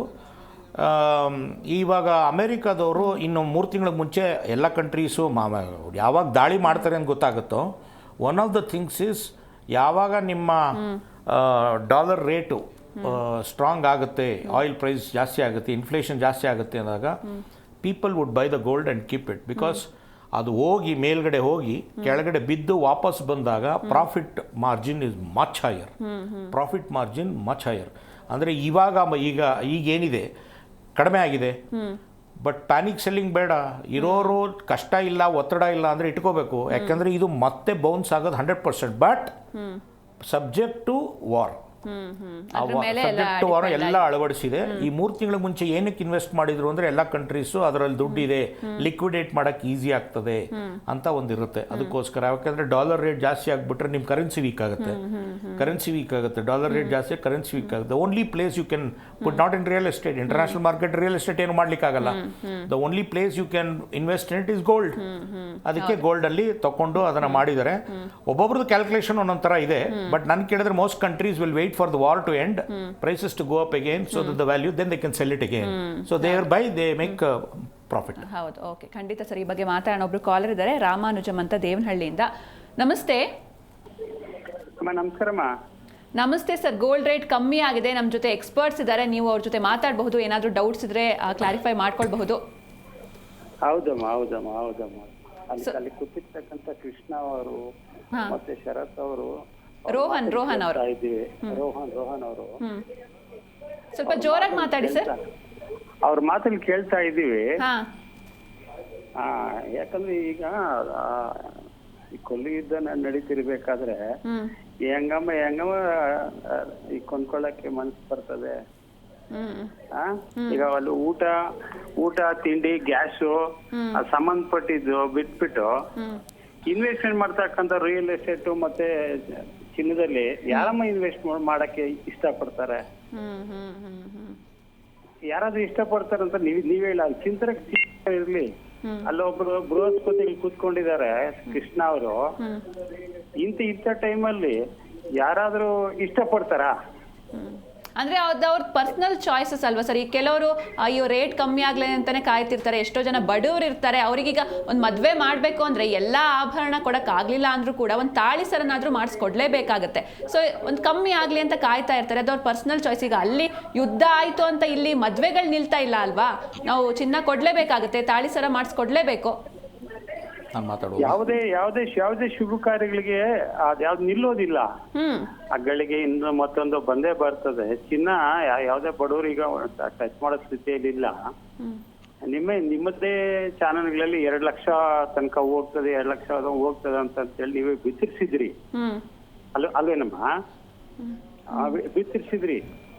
ಈಗ ಈ ಕನ್ನಡನ ಇನ್ನೊಬ್ರು ಮತ್ತೊಬ್ರು ಯಾರು HOD ಇದಾರಲ್ಲ, ಡೆಲ್ಲಿಲಿ ಇದಾರೆ ಎಲ್ಲಿದಾರ ಗೊತ್ತಿಲ್ಲ, ಅವ್ರು 5,700 ಕೋಟಿ ರೂಪಾಯಿಗಳನ್ನ ಮನ್ನಾ ಮಾಡಿಸ್ಕೊಂಡ್ರು. ಅಂತವ್ರ ಹತ್ರ ನೀವು ಈ ಕ್ವಶನ್ ಕೇಳಿದ್ರೆ ಅಲ್ಲ ಸರ್, ಈಗ ನಾವು ಇದು ಪಬ್ಲಿಕ್ ಜೊತೆ ನಾವು ಮಾತಾಡ್ತಿರೋ ಅಂತ ಒಂದು ಡಿಸ್ಕಷನ್ ಇದು. ಅಂದ್ರೆ ಈಗ ಚಿನ್ನದ ರೇಟು 2 ಲಕ್ಷ ದಾಟುತ್ತೆ ಅಂತ ಎಲ್ಲ ಅನ್ಕೊಂಡಿದ್ರು, ಇದರಿಂದ ಸಾಕಷ್ಟು ಸಮಸ್ಯೆ ಆಗಿತ್ತು. ಈಗ ಇಷ್ಟೆಲ್ಲ ಅಂದ್ರೆ ಯುದ್ಧದ ಎಫೆಕ್ಟ್ ಮಧ್ಯೆ LPG ಜಾಸ್ತಿ ಆಯ್ತು, ಪೆಟ್ರೋಲ್ ಡೀಸೆಲ್ ಜಾಸ್ತಿ ಆಯ್ತು, ಆದ್ರೆ ಚಿನ್ನ ಒಂದು ಕಮ್ಮಿ ಆಗಿರೋದು ಎಲ್ಲೋ ಒಂದ್ ಕಡೆ ಗುಡ್ ನ್ಯೂಸ್ ಅನ್ನೋಂಥ ವಿಷಯಕ್ಕೆ ನಾವಿಲ್ಲಿ ಪಬ್ಲಿಕ್ ಜೊತೆ ಮಾತಾಡ್ತಾ ಇರೋದು. ಹಾಗೆ ನೀವೇನ್ ಪ್ರಶ್ನೆ ಕೇಳಿದ್ರೆ ಅದಕ್ಕೆ ಕೃಷ್ಣ ಸರ್ ಕೂಡ ಆನ್ಸರ್ ಕೊಡ್ತಾರೆ. ಹೇಳಿ ಸರ್. ಈಗ ಸರ್ ಕೇಳ್ತಾ ಇರೋದು, ಈಗ ಇಷ್ಟು ಯುದ್ಧ ಯಾವಾಗ ನಿಲ್ಲುತ್ತೆ ಅಂತ ಗೊತ್ತಿಲ್ಲದೆ ಇರೋದ್ರಿಂದ ಯಾರು ಇನ್ವೆಸ್ಟ್ ಮಾಡ್ತಾರೆ, ಯಾರ ಹತ್ರ ದುಡ್ಡಿದೆ, ಯಾರು ರಿಸ್ಕ್ ತಗೊಂಡು ಮಾಡ್ತಾರೆ ಅಂತ ಸರ್ ಕೇಳ್ತಾ ಇದ್ದಾರೆ, which is a very valid question. ನಾನು ಏನು ಹೇಳಬಲ್ಲೆ ಅಂದರೆ, ಯುದ್ಧ ನಿಂತರೆ ನೀವೇನಾದ್ರು ಈ ಟೈಮ್ನಲ್ಲಿ ಇನ್ವೆಸ್ಟ್ ಮಾಡಿದರೆ ಆ ಗೋಲ್ಡ್ ಪ್ರೈಸು ಮತ್ತೆ ಜಾಸ್ತಿ ಆಗ್ತದೆ. ಆ ದೃಷ್ಟಿಯಿಂದ ಏನಾದ್ರು ನಿಮಗೆ ತಗೊಳ್ಳೋ ಇಂಟ್ರೆಸ್ಟ್ ಇದ್ರೆ, ದುಡ್ಡಿಲ್ಲದೆ ಇರೋರು ತಗೊಳಕ್ಕಾಗಲ್ಲ. ನಾನು ಯಾರ ಬಗ್ಗೆ ಹೇಳ್ತಾ ಇಲ್ಲ. ದುಡ್ಡು ಇದ್ದವರು, ಈ ನನಗೆ ಗೋಲ್ಡ್ ನಾಳೆ ದಿನ ಒಳ್ಳೆ ರೇಟ್ ಬರುತ್ತೆ ಅದಕ್ಕೋಸ್ಕರ ತಗೊಳ್ಳೋ ಅಂಥವ್ರು ಇದ್ರೆ ಇದು ಒಳ್ಳೆ ಕಾಲ ಅಂತ ನಾನು ಹೇಳ್ತಾ ಇದ್ದೀನಿ. ಇನ್ನು ಕಡಿಮೆನೂ ಆಗ್ಬೋದು ಇದು, ಬಟ್ ಇದು ಒಳ್ಳೆ ಕಾಲ. ಯಾಕಂದ್ರೆ ಯುದ್ಧ ನಿಂತರೆ ನಿಲ್ಲುತ್ತೆ ಅಂತ ನಾನು ಹೇಳ್ತಿಲ್ಲ, ನಾನೇ ಹೇಳಿದ್ದೀನಿ ನಿಲ್ಲೋದು ಡೌಟ್ ಇದೆ ಸದ್ಯಕ್ಕೆ ಅಂತ. ನಿಂತರೆ ಆಮೇಲೆ ಗೋಲ್ಡ್ ರೇಟ್ ಮೇಲೆ ಹೋದ್ರೆ ನಿಮಗೆ ಪ್ರಾಫಿಟ್ ಅಲ್ವಾ? ಅಷ್ಟೇ ಸರ್, ನಿಮಗೂ ನಾನು ಹೇಳ್ತಾ ಇರೋದು. ಅಕಸ್ಮಾತ್ ನಿಮ್ಮ ಹತ್ರ ದುಡ್ಡೆಲ್ಲ ಬಚ್ಚಿಟ್ಟಿದ್ರೆ ಮನೆ ಒಳಗಡೆ, ಆ ದುಡ್ಡನ್ನ ಮತ್ತೆ ಎಲ್ಲಿ ಇನ್ವೆಸ್ಟ್ ಮಾಡಬೇಕು ಅಂತ ಯೋಚನೆ ಮಾಡ್ತಾ ಇದ್ರೆ, ಗೋಲ್ಡಲ್ಲಿ ಈಗ ಇನ್ವೆಸ್ಟ್ ಮಾಡಿದ್ರೆ ಮತ್ತೆ ನಿಮಗೆ ವಾರ್ ನಿಂತಿರೋ ಲಾಂಗ್ ಟರ್ಮ್ ಹೇಳ್ತಾ ಇದ್ದೀನಿ, ಲಾಂಗ್ ಟರ್ಮು ನಿಮಗೆ ಒಳ್ಳೆ ಪ್ರಾಫಿಟ್ ಸಿಗ್ಬೋದು ಅಂತ ನನ್ನ ನಂಬಿಕೆ ಸರ್. ಇದು ನನ್ನ ಅಡ್ವೈಸ್ ಅಲ್ಲ, ನನ್ನ ನಂಬಿಕೆ. ಓಕೆ, ಇದಕ್ಕೆ ರೋಹನ್ ಸರ್ ಕೂಡ ಆಡ್ ಆನ್ ಮಾಡ್ತಾರೆ. ಹೇಳಿ ಸರ್. ನಾನು ಆಡ್ ಆನ್ ಮಾಡ್ತೀನಿ. ಈಗ ವ್ಯೂವರ್ ಹೇಳಿದ್ರು, ಅದೇ ಕೃಷ್ಣ ಅವ್ರು ಹೇಳ್ದಾಗೆ, ಯಾರ ಹತ್ರ ದುಡ್ಡಿದೆ ನೀವು ಇನ್ವೆಸ್ಟ್ ಮಾಡಿ, ದುಡ್ಡೇ ಇಲ್ಲ ನನಗೆ ಗ್ಯಾಸ್ ತೊಗೊಳಕ್ಕೆ ದುಡ್ಡಿಲ್ಲ ಅಂದ್ರೆ ಮತ್ತೆ ಅವರು ಅದ್ರ ಯೋಚನೆನೇ ಇರಲ್ಲ. ಗೋಲ್ಡ್ ಎಷ್ಟಾದ್ರೂ ಹೋಗ್ಲಿ, 1 ರೂಪಾಯಿಗೂ ಹೋಗ್ಲಿ 1 ಲಕ್ಷಕ್ಕೂ ಹೋಗ್ಲಿ, ಏನ್ ಡಿಫ್ರೆನ್ಸ್ ಆಗುತ್ತೆ? ಅವರು ಅವರ ಖರ್ಚು ನೋಡ್ಕೋಬೇಕಾಗತ್ತೆ. ಬಟ್ ಇನ್ನೊಂದು ನಾನು ಆಡ್ ಮಾಡ್ಬೇಕು ಇದ್ರಲ್ಲಿ, ಈ ಡಿಸ್ಕಷನ್ ಗೋಲ್ಡ್ ಕನೆಕ್ಟೆಡ್ ಮತ್ತೆ ಬರೀ ಗೋಲ್ಡ್ ಬಗ್ಗೆ ಮಾತಾಡ್ತೀವಿ, ಆದ್ರೆ ನಮ್ಮ ಸೇವಿಂಗ್ಸ್ ಯಾರೋ ಒಬ್ರು ಈಗ ಏನೋ ಕೆಲಸ ಮಾಡ್ತಾ ಇದಾರೆ, 10,000 ರೂಪಾಯಿ ಪರ್ ಮಂತ್ ಸೇವ್ ಮಾಡ್ತಾರಂದ್ರೆ, ನಾನು ಎಲ್ಲಾನು ಚಿನ್ನ ತಗೊಳ್ತೀನಿ, ಎಲ್ಲಾನು ನಾನು ಸ್ಟಾಕ್ ಮಾರ್ಕೆಟ್ ಹಾಕ್ತೀನಿ, ಎಲ್ಲಾನು ನಾನು ಬ್ಯಾಂಕ್ ಅಲ್ಲಿ ಇಡ್ತೀನಿ, ಅದು ರಾಂಗ್ ಅಪ್ರೋಚ್. ನಾವೀಗ ಗೋಲ್ಡ್ ಬಗ್ಗೆ ಮಾತಾಡ್ತಾ ಇದೀವಿ ಅಂದ್ರೆ ಸುಮಾರು ಜನಕ್ಕೆ ಒಂದು ಐಡಿಯಾ ಸಿಗ್ಬೋದು, ಗೋಲ್ಡ್ ಅಲ್ಲೇ ಹಾಕ್ಬಿಡ್ತೀನಿ ಅಂತ. ಆ ತರ ಅಲ್ಲ, ಡೈವರ್ಸಿಫಿಕೇಶನ್ ಅಂತ ಫಾಲೋ ಮಾಡಬೇಕು. ಬೇರೆ ಬೇರೆ ಅಸೆಟ್ ಕ್ಲಾಸ್ ಅಂತ ಹೇಳ್ತೀವಿ. ನೀವು ಸ್ವಲ್ಪ ಬ್ಯಾಂಕ್ ಅಲ್ಲೂ ಇಟ್ಕೋಬೇಕು, ಸ್ವಲ್ಪ ಗೋಲ್ಡ್ ಅಲ್ಲೂ ಹಾಕ್ಬೇಕು, ಸ್ವಲ್ಪ ಸ್ಟಾಕ್ ಮಾರ್ಕೆಟ್ ಇಟ್ಕೋಬೇಕು, ಸ್ವಲ್ಪ ಇನ್ಶೂರೆನ್ಸ್ ಮಾಡಬೇಕು, ಸ್ವಲ್ಪ ನಿಮಗೆ ಶಕ್ತಿ ಬರುವಾಗ ರಿಯಲ್ ಎಸ್ಟೇಟ್ ತಗೋಬೇಕು. ಇದೆಲ್ಲಾನು ಮಾಡುವಾಗ ನೀವು ಒಂದ್ರ ಮೇಲೆ ಡಿಪೆಂಡ್ ಆಗೋದಿಲ್ಲ. ಗೋಲ್ಡ್ ರೇಟ್ ಬಿದ್ರು ಪರವಾಗಿಲ್ಲ, ಸ್ವಲ್ಪ ಅಮೌಂಟ್ ಮಾತ್ರ ಗೋಲ್ಡ್ ಇದೆ, ಬೇರೆದ್ರಲ್ಲಿ ಸ್ಟಾಕ್ ಮಾರ್ಕೆಟ್ ಬಿದ್ರೆ ಸ್ವಲ್ಪ ಮಾತ್ರ ಸ್ಟಾಕ್ ಮಾರ್ಕೆಟ್ ಇದೆ, ಬೇರೆದ್ರೆ ಬಿದ್ದಿಲ್ಲ. ಸೊ ಆ ತರ ಆಗುವಾಗ ನಿಮಗೆ ಯಾವತ್ತೂ ಒಂದು ಭಯ ಇರಲ್ಲ, ಸ್ಟಾಕ್ ಮಾರ್ಕೆಟ್ ಬಿತ್ತು, ಗೋಲ್ಡ್ ಬಿತ್ತು, ಆ ಭಯ ಇರುವುದಿಲ್ಲ. ನಿಮ್ ಬ್ಯಾಲೆನ್ಸ್ ಆಗಿ ಡಿಪೆಂಡೆನ್ಸಿ ಬೇಡ ಅಂತ. ಹೌದು. ಓಕೆ, ಥ್ಯಾಂಕ್ ಯು ಕರೆ ಮಾಡಿದ್ದಕ್ಕೆ. ಎಸ್, ಇನ್ನು ರೋಹನ್ ಸರ್, ಈಗ ಹೂಡಿಕೆ ಮಾಡೋದಕ್ಕೆ, ಇನ್ವೆಸ್ಟ್ಮೆಂಟ್ಗೆ ಇದು ರೈಟ್ ಟೈಮ್ ಹೇಗೆ? ನೀವು ಕೇಳ್ತಾ ಇರೋದು ಬರೀ ಗೋಲ್ಡ್ ಬಗ್ಗೆ? ಇಲ್ಲ, ಓವರ್ ಆಲ್ ಆಗಿ ಮೇಲೆ ಹೂಡಿಕೆ ಮಾಡಬೇಕು ಅಂತ. ನಾನು ಜನರಲಿ ನಾನು ಏನ್ ಹೇಳ್ತೀನಿ ಅಂದ್ರೆ, I am more towards stock market and mutual fund. Especially last ಒಂದು ಐ ಥಿಂಕ್ 1-2 ಮಂತ್ಸ್ ಚೆನ್ನಾಗಿ ಬಿದ್ದಿದೆ ಮಾರ್ಕೆಟ್. 1-2 ಮಂತ್ಸ್ ಅಲ್ಲ, ಒಂದು 3-4 ವಾರದಲ್ಲಿ ವಾರ್ ಸ್ಟಾರ್ಟ್ ಆಗಿದ್ರಿಂದ ಒಂದು ನಮ್ಮ ನಿಫ್ಟಿ ಇಂಡೆಕ್ಸ್ ಒಂದು 12-13% ಬಿದ್ದಿದೆ. ಹಾಗೂ ತುಂಬಾ ವಾಲಟೈಲ್. ಒಂದ್ ದಿವಸ 3% ಕೆಳಗೆ ಬೀಳುತ್ತೆ, ಒಂದ್ ದಿವಸ 3% ಮೇಲೆ ಹೋಗುತ್ತೆ. ನನ್ನ ವಿಷನ್ ಅಂದ್ರೆ, ಯಾರ್ದಾದ್ರೂ ಪರ್ಸನ್ ನನಗೆ ಒಂದು 10 ವರ್ಷ 15 ವರ್ಷ ಅಥವಾ 5 ವರ್ಷ, ಅಟ್ಲೀಸ್ಟ್ 5 ವರ್ಷ ನಾನು ಒಂದು ಇನ್ವೆಸ್ಟ್ಮೆಂಟ್ ಮಾಡ್ತೀನಿ, ಸ್ವಲ್ಪ ಜಾಸ್ತಿ ಒಂದು ಪ್ರಾಫಿಟ್ ಬಂದ್ರೆ ಆವಾಗ ನಾನು ತಗೊಳ್ತೀನಿ ಅಂತಿದ್ರೆ, ನೀವು ಹಾಕ್ಬೇಕು ಈಗ ಇನ್ವೆಸ್ಟ್ಮೆಂಟ್ ಒಂದು. ಸೆಕೆಂಡು, ಈ ಟೈಮಲ್ಲಿ ಮಾತ್ರ ಅಲ್ಲ, ರೆಗ್ಯುಲರ್ ಆಗಿ ನೀವು ಒಂದು ಅಮೌಂಟ್ ಅನ್ನ SIP ಅಂತ ಏನ್ ಕರಿತೀವಿ, ಸಿಸ್ಟಮ್ಯಾಟಿಕ್ ಇನ್ವೆಸ್ಟ್ಮೆಂಟ್ ಪ್ಲಾನ್ ಅಂತ, ಪ್ರತಿ ತಿಂಗಳು ನಿಮಗೆ ಏನೊಂದು ಸೇವಿಂಗ್ಸ್ ಇರ್ತದೆ ಅದನ್ನ ಹಾಕೊಂಡು ಹೋಗಿ. ಸುಮಾರು ಜನ ವಾರ್ ಟೈಮಲ್ಲಿ ಮಾತ್ರ ಹಾಕ್ಬೇಕು, ಕಮ್ಮಿ ಇರುವಾಗ ಮಾತ್ರ ಹಾಕ್ಬೇಕಂದ್ರೆ ಕಮ್ಮಿ ಇರೋ ಟೈಮು ಕಮ್ಮಿ ಅಂದ್ರೆ ಯಾವಾಗ್ಲೂ ಈ ತರ ಮಾರ್ಕೆಟ್ ಜಾಸ್ತಿ ಬೀಳೋದಿಲ್ಲ, ಬಾಕಿ ಟೈಮಲ್ಲಿ ಸ್ವಲ್ಪ ಮೇಲೆ ಹೋಗ್ತಾನೆ ಇರುತ್ತೆ. ನೀವು ಹಾಕ್ಲಿಲ್ಲ ಅಂದ್ರೆ ಏನಾಗುತ್ತೆ, ಅದು ಇನ್ನೂ ಮೇಲೆ ಹೋಗುತ್ತೆ, ಅದು ಇನ್ನೂ ಮೇಲೆ ಹೋಗುತ್ತೆ, ಮತ್ತೆ ನಿಮಗೆ ಹಾಕ್ಲಿಕ್ಕೆ ಅವಕಾಶನೇ ಸಿಗುದಿಲ್ಲ, ಅದು ಹಾಕ್ಲಿಕ್ಕೆ ಮನಸ್ಸೇ ಬರೋದಿಲ್ಲ. ಇದೊಂಥರ ರಿಯಲ್ ಎಸ್ಟೇಟ್ ತರ. ನನಗೆ ರಿಯಲ್ ಎಸ್ಟೇಟ್ ಒಂದು ಸೈಟ್ ತಗೋಬೇಕಂದ್ರೆ ಒಳ್ಳೆ ಸೈಟ್ ಇದ್ದು ಎಲ್ಲ ಸರಿ ಇದ್ರೆ ತಗೋಬೇಕು, ಇಲ್ಲ ನಾನು 5 ವರ್ಷ ಪೋಸ್ಟ್ಪೋನ್ ಮಾಡ್ತೀನಿ, 5 ವರ್ಷ ಆದ್ಮೇಲೆ ಇನ್ನೂ ಜಾಸ್ತಿ ರೇಟಿಗೆ ತಗೋಬೇಕಾಗುತ್ತೆ. ಸೊ ಲಾಂಗರ್ ವಿಷನ್ ಇಟ್ಕೊಂಡು ಸೇವಿಂಗ್ಸ್ ಮಾಡ್ತಾ ಹೋಗ್ಬೇಕು. ಅದು ಗೋಲ್ಡ್ ಇರಲಿ, ಸ್ಟಾಕ್ ಮಾರ್ಕೆಟ್ ಇರಲಿ, ನಾವು ಆ ಒಂದು ಲಾಂಗ್ ವಿಷನ್ ಇಟ್ಕೊಂಡು ಹೋಗ್ಬೇಕು. ಶಾರ್ಟರ್ ವಿಷನ್ ಇರುವಾಗ ಪ್ರಿಡಿಕ್ಷನ್ ಮಾಡಕ್ ಕಷ್ಟ ಆಗುತ್ತೆ. ಈಗ ಯಾರಿಗಾದ್ರೂ ನೀವು ನೆಕ್ಸ್ಟ್ 2 months ಆದ್ಮೇಲೆ ಗೋಲ್ಡ್ ರೇಟ್ ಹೇಗಿರುತ್ತೆ ಅಂದ್ರೆ ಸುಮ್ನೆ ಗೆಸ್ ವರ್ಕ್ ಮಾಡ್ತೀವಿ, ಯಾರು ಅದನ್ನ ಅಕ್ಯುರೇಟ್ ಹೇಳಕ್ ಬರೋದಿಲ್ಲ. ಅದು ಸುಮಾರು ಜನ ಕೇಳ್ತಾರೆ, ಸರ್ ಗೋಲ್ಡ್ ಹೆಂಗ್ ಹೋಗುತ್ತೆ, ಏನು ಗ್ಯಾರಂಟಿ ಆಗಿ ಹೇಳಕ್ ಆಗಲ್ಲ. ನೀವು ನಿಮ್ಮ ಒಂದು ಇದು ಏನೋ ಒಂದು ಸಿಚುವೇಶನ್ ನೋಡ್ಕೊಂಡು ನೀವು ತಗೋಬೇಕಾ ಬೇಡ ಅಂತ ಡಿಸೈಡ್ ಮಾಡ್ಬೇಕು. ಇನ್ಫ್ಯಾಕ್ಟ್ ಒಬ್ಬ ವೀಕ್ಷಕರು ಫೋನ್ ಮಾಡಿದ್ರು, ಸಾರು ಹೇಳ್ತಾ ಇದ್ದಾರೆ, ರೋಹನ್ ಸಾರು, ಇನ್ವೆಸ್ಟ್ಮೆಂಟಲ್ಲಿ ನಿಮ್ಗೆ ಯಾವ ಸೇವಿಂಗ್ಸ್ ಮೇಲೆ ತಾನೇ ಇನ್ವೆಸ್ಟ್ಮೆಂಟ್ ಮಾಡೋದು, ಖರ್ಚಾದ ಉಳಿದಿರೋ ದುಡ್ಡಲ್ಲೇ ಇನ್ವೆಸ್ಟ್ ಮಾಡೋಕ್ಕೆ ಸಾಧ್ಯ. ಬಟ್ ತಮ್ ರೂಲ್ ಎಕ್ಸಾಕ್ಟ್ ಅಷ್ಟೇ ಅಂತ ಹೇಳ್ತಾ ಇಲ್ಲ, ತಮ್ ರೂಲಲ್ಲಿ 10% ಗೋಲ್ಡ್ಗೆ, 10% ರಿಯಲ್ ಎಸ್ಟೇಟ್ಗೆ, 10% FDಗೆ, ಇನ್ನು 10% ಸ್ಟಾಕ್ಸ್ಗೆ ಹಾಕ್ಬೋದು ಅಂತ ಜನರಲ್ ಥಂಬ್ ರೂಲ್ ಅದು. ಅದು ಕೆಲವು ಟೈಮ್ನಲ್ಲಿ ಈ ಕಡೆ ಆ ಕಡೆ ಹೋಗುತ್ತೆ. ಇನ್ ಟರ್ಮ್ಸ್ ಆಫ್ ನೀವು ಕಷ್ಟ ಕಾಲದಲ್ಲಿ ಲಿಕ್ವಿಡೇಟ್ ಮಾಡಬೇಕು ಅಂದರೆ ನೀವು ಅದನ್ನು ಮಾರಬೇಕು ಅಂತಿದ್ರು ಫಸ್ಟ್ ಈಸಿ ಇರೋದು ನಿಮ್ಮ FD ಇಂದ ದುಡ್ಡು ಬ್ರೇಕ್ ಮಾಡೋದು ಈಸಿ, ಬ್ಯಾಂಕಿಂದ. ಅರ್ಥ ಆಯ್ತಾ? ಎರಡನೇದು ಯಾವುದು, ಸ್ಟಾಕ್ಸ್ ಇಂದ ತೆಗಿಯೋದು. ಮೂರನೇದು ಯಾವುದು, gold. Real estate is the last.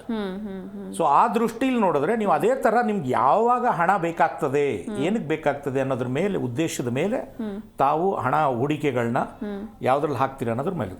Savings ಇದ್ರೆ ಇನ್ವೆಸ್ಟ್ಮೆಂಟ್ ಮಾಡೋಕೆ ಸಾಧ್ಯ, ಅದು ಮಾತ್ರ ಸತ್ಯ. ನಿಮ್ಮ ಖರ್ಚೆಲ್ಲ ಕಳೆದ ಮೇಲೆ ತಾನೇ ಇದು ಬರೋದು. ಸೊ ಆ್ಯಸ್ ವೀಕ್ಷಕರು ಒಬ್ಬರು ಹೇಳ್ತಿದ್ರು, ರೋಹನ್ ಸರ್ ಹೇಳ್ತಾ ಇದ್ರು, divide your earnings and savings. ಅದ್ರ ಮೇಲ್ಗಡೆ ನಿಮ್ಗೆ ಎಲ್ಲಿ ಯಾವಾಗ ಎಷ್ಟು ದುಡ್ಡು ಬೇಕಾಗ್ತಾರೆ ಅನ್ನೋ ಫೈನಾನ್ಷಿಯಲ್ ಪ್ಲಾನಿಂಗ್, ಅವರು ಇನ್ವೆಸ್ಟ್ಮೆಂಟ್ ಬ್ಯಾಂಕರು, ಅವ್ರಿಗೂ ಗೊತ್ತಿದೆ ಯಾರು ಎಲ್ಲಿ ಎಷ್ಟು ದುಡ್ಡು ಹಾಕಬೇಕು ಅನ್ನೋದನ್ನು ನಿಮ್ಮ ಅವಶ್ಯಕತೆಗಳು. ನೀವು 3 ತಿಂಗಳಲ್ಲಿ ಬೇಕಾ, 30 ದಿನದಲ್ಲಿ ಬೇಕಾ, 3 ವರ್ಷದಲ್ಲಿ ನಿಮ್ಮ ಮದುವೆಗೆ ಬೇಕಾಗತ್ತಾ ಯಾರಿಗಾರು, ಈ ಹೂಡಿಕೆಗಳು it will be based on that. ಅದಕ್ಕೆ ಇನ್ವೆಸ್ಟ್ಮೆಂಟ್ ಬ್ಯಾಂಕರ್ಸ್ ಲೈಕ್ ರೋಹನ್ ಆಗಲಿ ಇನ್ನೊಬ್ಬರು ಪ್ರತಿಯೊಬ್ಬರು ಇರೋದು, ಅವರು ಫೈನಾನ್ಷಿಯಲ್ ಪ್ಲಾನಿಂಗ್ನಲ್ಲಿ ಜನಸಾಮಾನ್ಯರಿಗೆ ಹೆಲ್ಪ್ ಮಾಡ್ತಾರೆ. ಸೊ ಆ ಬೇಸಿಸ್ ಮೇಲೆ ಹೋಗಬೇಕು. It is not advisable to, ಈಗ ಏನೋ 50% ದುಡ್ಡಿದೆ, 50% ನಿಮ್ಮ ಅರ್ನಿಂಗ್ಸಲ್ಲಿ 50% ಗೋಲ್ಡ್ಗೆ ಹಾಕೋದು, ರಿಯಲ್ ಎಸ್ಟೇಟ್ಗೆ ಹಾಕೋದು, ಇಟ್ ಇಸ್ ಅ ರಾಂಗ್. ನೀಟಾಗಿ ಪ್ಲಾನಿಂಗ್ ಬೇಕು, ಫೈನಾನ್ಷಿಯಲ್ ಪ್ಲಾನಿಂಗ್ ಬೇಕು. ಸರ್, ಈಗ ಯುದ್ಧದ ಬಗ್ಗೆನೇ ಮಾತಾಡೋದಾದ್ರೆ ಕೃಷ್ಣ ಸರ್, ಈಗ ನಮ್ಮ ಭಾರತ ಅಂತ ತಗೊಂಡ್ರೆ ನಾವು ಇಲ್ಲಿಂದ ಮೊಟ್ಟೆಗಳನ್ನ ಗಲ್ಫ್ ಕಂಟ್ರೀಸಿಗೆ ಕಳಿಸ್ತೀವಿ, ತರಕಾರಿಗಳನ್ನ ಕಳಿಸ್ತೀವಿ, ಆ ಕಡೆಯಿಂದ ನಾವು ತೈಲ ಅಥವಾ ಗ್ಯಾಸ್ನೆಲ್ಲ ತಗೊಳ್ತೀವಿ. ಸೊ ನಮ್ಮ ಭಾರತ ಓವರ್ ಆಲ್ ಆಗಿ ಬೇರೆ ಕಂಟ್ರಿಗಳ ಮೇಲೆ ಎಷ್ಟು ಡಿಪೆಂಡ್ ಆಗಿದೆ ಅಂತ? ಈಗ ನಮ್ದು ಆಯಿಲ್ ಇಂಪೋರ್ಟ್ಸು 80%, 90% ಕ್ರೂಡ್. ಅದರಲ್ಲಿ 40% ಕೊಲ್ಲಿಯಿಂದನೇ ಬರ್ತದೆ, ಎಲ್ಲಿಂದ, ಇರಾನ್ ಸ್ಟ್ರೈಟ್ ಆಫ್ ಹಾರ್ಮೋಸ್, ಅಲ್ಲಿಂದನೇ ಬರ್ತದೆ. ಔಟ್ ಆಫ್ 80-90% ಆಯಿಲ್, ಕ್ರೂಡ್ ಆಯಿಲ್ನ ನಾವು ಹೊರಗಡೆಯಿಂದ ತರಿಸ್ತಾ ಇದ್ದೀವಿ. ರೀಸೆಂಟಾಗಿ ಕೂಡ ಭಾರತ ಸರ್ಕಾರ 3 ಲಕ್ಷ ಕೋಟಿ ಆಯಿಲ್ ಬಾಂಡ್ಸ್ನ ಫ್ರೀ ಮಾಡಿ ಅದರಿಂದ ಹೊರಗಡೆ ಬಂದಿದೆ ಅಂತೇಳಿ. ನಾವು ಆಯಿಲ್ ಬಾಂಡ್ಸ್, ಫಾರಿನಲ್ಲೇ ಆಯಿಲ್ ಬಾಂಡ್ಸ್ ಎಷ್ಟು ಆಗ್ಬಿಟ್ಟಿತ್ತು ಅಂದರೆ ಸಾಲ ನಮಗೆ ಹೊರೆ ಬಹಳ ಆಗೋಗಿತ್ತು. ಆದ್ದರಿಂದ ನಾವು ಹೊರಗಡೆ ಈಗ ಬರ್ತಾ ಇದ್ದೀವಿ, ಈಗ ಜಸ್ಟ್ ಹೊರಗಡೆ ಬರ್ತಾ ಇದ್ದೀವಿ. ಈ ದೃಷ್ಟಿಯಲ್ಲಿ ನಾವು ನೋಡಿದ್ರೆ ನಮಗೆ ಇಂಪ್ಯಾಕ್ಟು, ನಾವು ಇಲ್ಲಿಂದ ಎಕ್ಸ್ಪೋರ್ಟ್ ಮಾಡೋದು ಇಂಪ್ಯಾಕ್ಟ್ ಆಗುತ್ತೆ. ನಾವಲ್ಲಿ ಹೊರಗಡೆಯಿಂದ ತರಿಸ್ಕೊಳ್ತಾ ಇರೋದು, ಅಕಸ್ಮಾತ್ ಇನ್ಫ್ಲೇಷನ್ ಅಂದರೆ ಈಗ ಆಯಿಲ್ ಪ್ರೈಸಸ್ ಮೇಲ್ಗಡೆ ಹೋಯ್ತು ಅಂತಂದರೆ ಎಷ್ಟು ಮೇಲೆ ಹೋಗುತ್ತೆ ಅಷ್ಟು ಕಷ್ಟ ನಮ್ಗೆ ಇಲ್ಲಿ ಲೋಕಲಲ್ಲೂ ಆಗುತ್ತೆ. ನಾವು ಹೊರಗಡೆಯಿಂದ ಏನು ತರಿಸಿ, ಅದಕ್ಕೆ ಫುಡ್ ಆಗಿರ್ಬೋದು, ಅದಕ್ಕೆಲ್ಲದಕ್ಕೂ ನಾವು ಯಾವಾಗಲೂ ಹೇಳೋದು, ಫುಡ್ ವಿಷಯದಲ್ಲಿ ಮಾತ್ರ ನಾವು we should be self dependent ಅನ್ನೋದು. ಯಾಕೆಂದರೆ ಫುಡ್ಡೇ ಜನಸಾಮಾನ್ಯರಿಗೆ ಮೊದಲನೇ ಹೊಡೆತ. ಬೇರೆ ಏನು ಬೇಕಾದ್ರೂ ಕಾಯ್ಬೋದು, ಸ್ವಲ್ಪ ಆ ಕಡೆ ಈ ಕಡೆ ಆಯಿಲ್ ಆಗಲಿ ಅಡ್ಜಸ್ಟ್ ಮಾಡ್ಬೋದು. ಆದರೆ ಆಲೂಗೆಡ್ಡೆ, ಈರುಳ್ಳಿ, ಟೊಮೆಟೊ ರೇಟು ಜಾಸ್ತಿ ಆಗಿಬಿಟ್ರೆ ನಾವು ಅದನ್ನ ಇಂಪೋರ್ಟ್ ಮಾಡಲ್ಲ. ಈರುಳ್ಳಿ ಕಷ್ಟ ಆದಾಗ ಮಾತ್ರ ಈರುಳ್ಳಿ ಇಂಪೋರ್ಟ್ ಮಾಡ್ತೀವಿ. ಆದ್ದರಿಂದ ಆ ಕೆಲವು ಐಟಮ್ಗಳಿರುತ್ತಲ್ಲ, foods is going to have a great impact. ಇದು ಯುದ್ಧ ಹೆಂಗೆ ನಡೆಯುತ್ತೆ ಅನ್ನೋದ್ರ ಮೇಲೆ ಹೋಗುತ್ತೆ ಮೇಡಮ್, ಡಿಪೆಂಡ್ ಆಗುತ್ತೆ. ಎಸ್, ಇನ್ನು ರೋಹನ್ ಸರ್, ಈಗ ಯುದ್ಧ ಏನಾದರೂ ಮತ್ತೆ ನಿಂತ್ರೆ ಗೋಲ್ಡ್ ಪ್ರೈಸ್ ಜಾಸ್ತಿ ಆಗುತ್ತಾ ಹೇಗೆ? ಎಸ್ ಟು ಅನ್ ಎಕ್ಸ್ಟೆಂಟ್ ಜಾಸ್ತಿ ಆಗಬೇಕು. ಎಷ್ಟು ಜಾಸ್ತಿ ಆಗುತ್ತೆ ಅದು ದೊಡ್ಡ ಕ್ವೆಶ್ಚನ್. ಯಾಕಂದ್ರೆ ಆಲ್ರೆಡಿ ಒಂದು ಲೆವೆಲ್ಗೆ ಗೋಲ್ಡ್ 60% ಜಾಸ್ತಿ ಆಗಿದೆ ಲಾಸ್ಟ್ 1 year ಅಲ್ಲಿ. ಸೊ ಪ್ರಾಫಿಟ್ ಬುಕ್ಕಿಂಗ್ ಅಂತ ಏನ್ ಕರಿತೀವಿ, ಪ್ರಾಫಿಟ್ ಬಂದಿದೆ ಇನ್ವೆಸ್ಟರ್ಗೆ, ಅದು ಲಕ್ಷಾಂತರ ಇನ್ವೆಸ್ಟರ್ಸ್ ಇರ್ತಾರೆ, ದೊಡ್ಡ ಇನ್ಸ್ಟಿಟ್ಯೂಷನ್ಸ್ ಇರ್ತಾರೆ, ಅವರಿಗೆ ದೊಡ್ಡ ಪ್ರಾಫಿಟ್ ಬಂದಿದೆ. ಸೊ ಅವರು ಮೇಲ್ ಹೋಗ್ತಾ ಇದ್ದಾಗೆ ಸ್ವಲ್ಪ ಸೇಲ್ ಮಾಡೋ ಚಾನ್ಸಸ್ ಇರ್ಬೋದು. ಬಟ್ ಓವರ್ ದ ಪೀರಿಯಡ್ ಕೆಲವು ವರ್ಷ ನೋಡಿದ್ರೆ ಗೋಲ್ಡ್ ಮೇಲೇನೆ ಹೋಗುತ್ತೆ, ರಿಯಲ್ ಎಸ್ಟೇಟ್ ಮೇಲೇನೆ ಹೋಗುತ್ತೆ, ಸ್ಟಾಕ್ ಮಾರ್ಕೆಟ್ ಮೇಲೇನೆ ಹೋಗುತ್ತೆ. ನಾವು ಅದ್ರಲ್ಲಿ ಇನ್ವೆಸ್ಟ್ ಮಾಡಿದೇವೋ ಇಲ್ವಾ ಅಂತ ಪ್ರಶ್ನೆ ಅಷ್ಟೇ. So we should not worry about anything. ನೀವು ಇನ್ವೆಸ್ಟರ್ ಆಗಿದ್ರೆ ಅದ್ರ ಏನೇ ರೇಟ್ ಇರಲಿ, ರೆಗ್ಯುಲರ್ ಆಗಿ ಒಂದು ಸೇವಿಂಗ್ಸ್ ಮಾಡ್ತಾ ಹೋಗಿ. ಗೋಲ್ಡ್ ಅಲ್ಲಿ ಸೇವಿಂಗ್ಸ್ ಮಾಡ್ಬೇಕಂದ್ರೆ ನೀವು ಜ್ಯುವೆಲ್ರಿ ಪರ್ಪಸ್ ಇದ್ರೆ ನೀವು ಸ್ವಲ್ಪ ಹಂತವಾಗಿ ತಗೊಳ್ಳಿ. ಈಗ ಒಂದ್ ಸ್ವಲ್ಪ ತಗೊಳ್ಳಿ, ಇನ್ನೊಂದು 2 ತಿಂಗಳಾದ್ಮೇಲೆ ಇನ್ನೊಂದು ತಗೊಳ್ಳಿ, ನಿಮ್ಮ ಇನ್ನೊಂದು 5 ತಿಂಗಳಾದ್ಮೇಲೆ ಮದುವೆ ಇರ್ಬೋದು. ಸೊ ಹಾಗೆ ಪ್ಲಾನ್ ಮಾಡ್ಕೊಂಡು ಹೋಗಿ. ಬಟ್ ಜನರಲಿ ಗೋಲ್ಡು ಏನ್ ಹೇಳ್ತೀವಿ ಅಂದ್ರೆ ಗೋಲ್ಡ್ ಮತ್ತೆ ವಾರ್ಗೆ ಆಪೋಸಿಟ್ ರಿಲೇಶನ್ಶಿಪ್. ವಾರ್ ಬಂದ್ರೆ ಗೋಲ್ಡ್ ಜಾಸ್ತಿ ಆಗ್ಬೇಕು. ಈ ಸತಿ ಮಾತ್ರ ಏನೋ ಒಂಥರ exception, because already gold price ತುಂಬಾ ಜಾಸ್ತಿ ಆಗಿದ್ದು, ಅದು ಒಂದು ಮೇಜರ್ ರೀಸನ್. ಓಕೆ, ಇನ್ನು ಕೃಷ್ಣ ಸರ್, ಈಗ ನಾವು ಫಸ್ಟು ಈ ಯುದ್ಧ ಅಂದರೆ ಈಗ ಒಂದು 25 ದಿನದ ಹಿಂದೆ ನೋಡಿದ್ರೆ ಈ ಅಣ್ವಸ್ತ್ರ ನ್ಯೂಕ್ಲಿಯರ್ ವಿಷಯವಾಗಿ ಸ್ಟಾರ್ಟ್ ಆದಂಥ ಯುದ್ಧ ಅಂದರೆ ಮೇಲ್ನೋಟಕ್ಕೆ, ಆದರೆ ಈಗ ನೋಡಿದ್ರೆ ಅದು ಬೇರೆ ರೀತಿನೇ ಹೋಗ್ತಾ ಇದೆ ಈ ಯುದ್ಧ. ಇದ್ರ ಬಗ್ಗೆ ಏನು ಹೇಳ್ತೀರಾ ಅಂತ? ಹಳೆ ಜೂನ್ 2025ನಲ್ಲಿ ಅಮೆರಿಕಾ ಟೆಸ್ಟ್ ಫೈರ್ ಮಾಡಿ ಟೆಸ್ಟ್ ಅಟ್ಯಾಕ್ ಮಾಡಿದಾಗಲೂ ಕೂಡ, ಯಾವಾಗ ಇಸ್ರೇಲ್ ಮೇಲೆ ಇರಾನ್ ದಾಳಿ ಮಾಡಿದಾಗಲೂ ಅದನ್ನು ಬ್ಯಾಲೆನ್ಸ್ ಮಾಡಲಿಕ್ಕೆ ಒಂದಷ್ಟು ಸೈಟ್ಸ್ನೆಲ್ಲ ಮಾಡಿದಾಗ ಆವಾಗಲೇ ಅಮೆರಿಕ ಕೂಡ ಅಣ್ವಸ್ತ್ರದ್ದು ಸ್ವಲ್ಪ ಧೈರ್ಯ ಬಂದಿತ್ತು, ಇವ್ರ ಹತ್ರ ಅದು ಇರಲಿಕ್ಕಿಲ್ಲ ಅಂತ. ಇದ್ರ ಮೇಲೆ ಎಲ್ಲ ಪ್ರಿಪರೇಷನ್ಸ್ ಎಲ್ಲ ಮಾಡಿ 6 ತಿಂಗಳ ನಂತರ 7 ತಿಂಗಳ ನಂತರ ಇದನ್ನು ದಾಳಿ ಮಾಡ್ತಾ ಇದ್ದಾರೆ. ಬಟ್ ಅವ್ರಿಗೆ 100% ಕ್ಲಿಯರೆನ್ಸ್ ಇರಲಿಲ್ಲ, ಇವ್ರ ಹತ್ರ ನ್ಯೂಕ್ಲಿಯರ್ ಇದಿರಲಿಲ್ಲ ಅಂತ ಹೆದರಿಕೆ ಇದ್ದೇ ಇತ್ತು until the war started. Interesting point ಏನು ಅಂದರೆ, ಅಮೆರಿಕ ಇಸ್ರೇಲ್ಗೆ ಯಾವತ್ತು death to America, death to Israel ಅಂತ ಇರಾನ್ ಅವಾಗ ಹೇಳ್ತಾ ಇದ್ದದ ಕಾರಣದಿಂದ ಒಂದು ಫಿಯರ್ ಅಮೆರಿಕಲ್ಲಿ ಅಬ್ಸಲ್ಯೂಟ್ಲಿ ಇದೆಲ್ಲ ಮಾಡ್ತಾ ಇರೋ ಕಾರಣದಿಂದ ಇದು war it was compelled and forced upon them ಅಂತ ಹೇಳ್ಬೋದು, ಸೈಕಲಾಜಿಕಲಿ ಫೋರ್ಸ್ಡ್ ಅಪಾನ್ ದೆಮ್. ಅದು ಮಾಡಬೇಕೋ ಮಾಡಬಾರ್ದು ಅನ್ನೋದನ್ನು 47 ವರ್ಷದಿಂದ ಒದ್ದಾಡ್ತಾ ಇದ್ದಾರೆ. ಇವತ್ತು ಡಿಸಿಷನ್ ಮಾಡಿದ್ದಾರೆ ಅಷ್ಟೇ, ಯಾರು ಅಮೆರಿಕದು ಡಿಸಿಷನ್. ಈಗ ನ್ಯೂಕ್ಲಿಯರ್ ಇಲ್ಲ ಅಂತ ಗೊತ್ತಾದಾಗ Iran is safe guarding oil supplies around the world. ಅಕ್ಕಪಕ್ಕ ದೇಶಗಳ ಆಯಿಲ್ ಸಪ್ಲೈಸ್ನು ಹೊಡೆದಾಕಿ ಸ್ಟ್ರೇಟ್ ಆಫ್ ಹಾರ್ಮೋಸ್ನು ಕಂಟ್ರೋಲ್ ಮಾಡಿಕೊಂಡು ಇಡೀ ಗ್ಲೋಬ್ನ ನೀವು ಒಂದು ತೊಂದರೆಗೆ, ಆಯಿಲು, ಫ್ಯೂಯಲ್ಲು, ಎನರ್ಜಿ ಕ್ರೈಸಿಸ್ಗೆ ನೀವು ತೊಂದರೆ ಹಾಕೋಂಗಿದ್ರೆ ಇದರಲ್ಲಿ ಬರೀ ಅಮೇರಿಕ ಇಸ್ರೇಲ್ ಮಾತ್ರ ಇರಲ್ಲ. ಇನ್ನು ಲಾಂಗ್ ಟರ್ಮ್ನಲ್ಲಿ ಬೇರೆ ದೇಶಗಳು, ಈಗ ಫಾರ್ ಎಕ್ಸಾಂಪಲ್ ನಮಗೆ 2000 ವರ್ಷದಿಂದ ನಮಗೆ ಇರಾನು ಫ್ರೆಂಡ್ ಅಂದ್ಕೊಳ್ಳಿ, it's a friend, cultural friend, ಸಂಸ್ಕೃತಿಗೆ ಎಲ್ಲ ಥರ ಫ್ರೆಂಡು ನಮ್ಗೆ. ಇಟ್ಸ್ ವೆರಿ ಓಲ್ಡ್ ಫ್ರೆಂಡ್ಶಿಪ್ ಅಲ್ವಾ? ಆದರೆ ಇವತ್ತು 2026ನಲ್ಲಿದ್ದೀವಿ. 550 AD ಇರೋದು ರಿಲೇಷನ್ಶಿಪ್ಪಿಂದ ಅಲ್ಲಿಂದ ಶುರುವಾಗಿರೋದು ನಮಗೆ 550 AD. ಆವಾಗಲಿಂದ ಇಲ್ಲಿವರೆಗೂ ಮಾಡಿದ್ವಿ.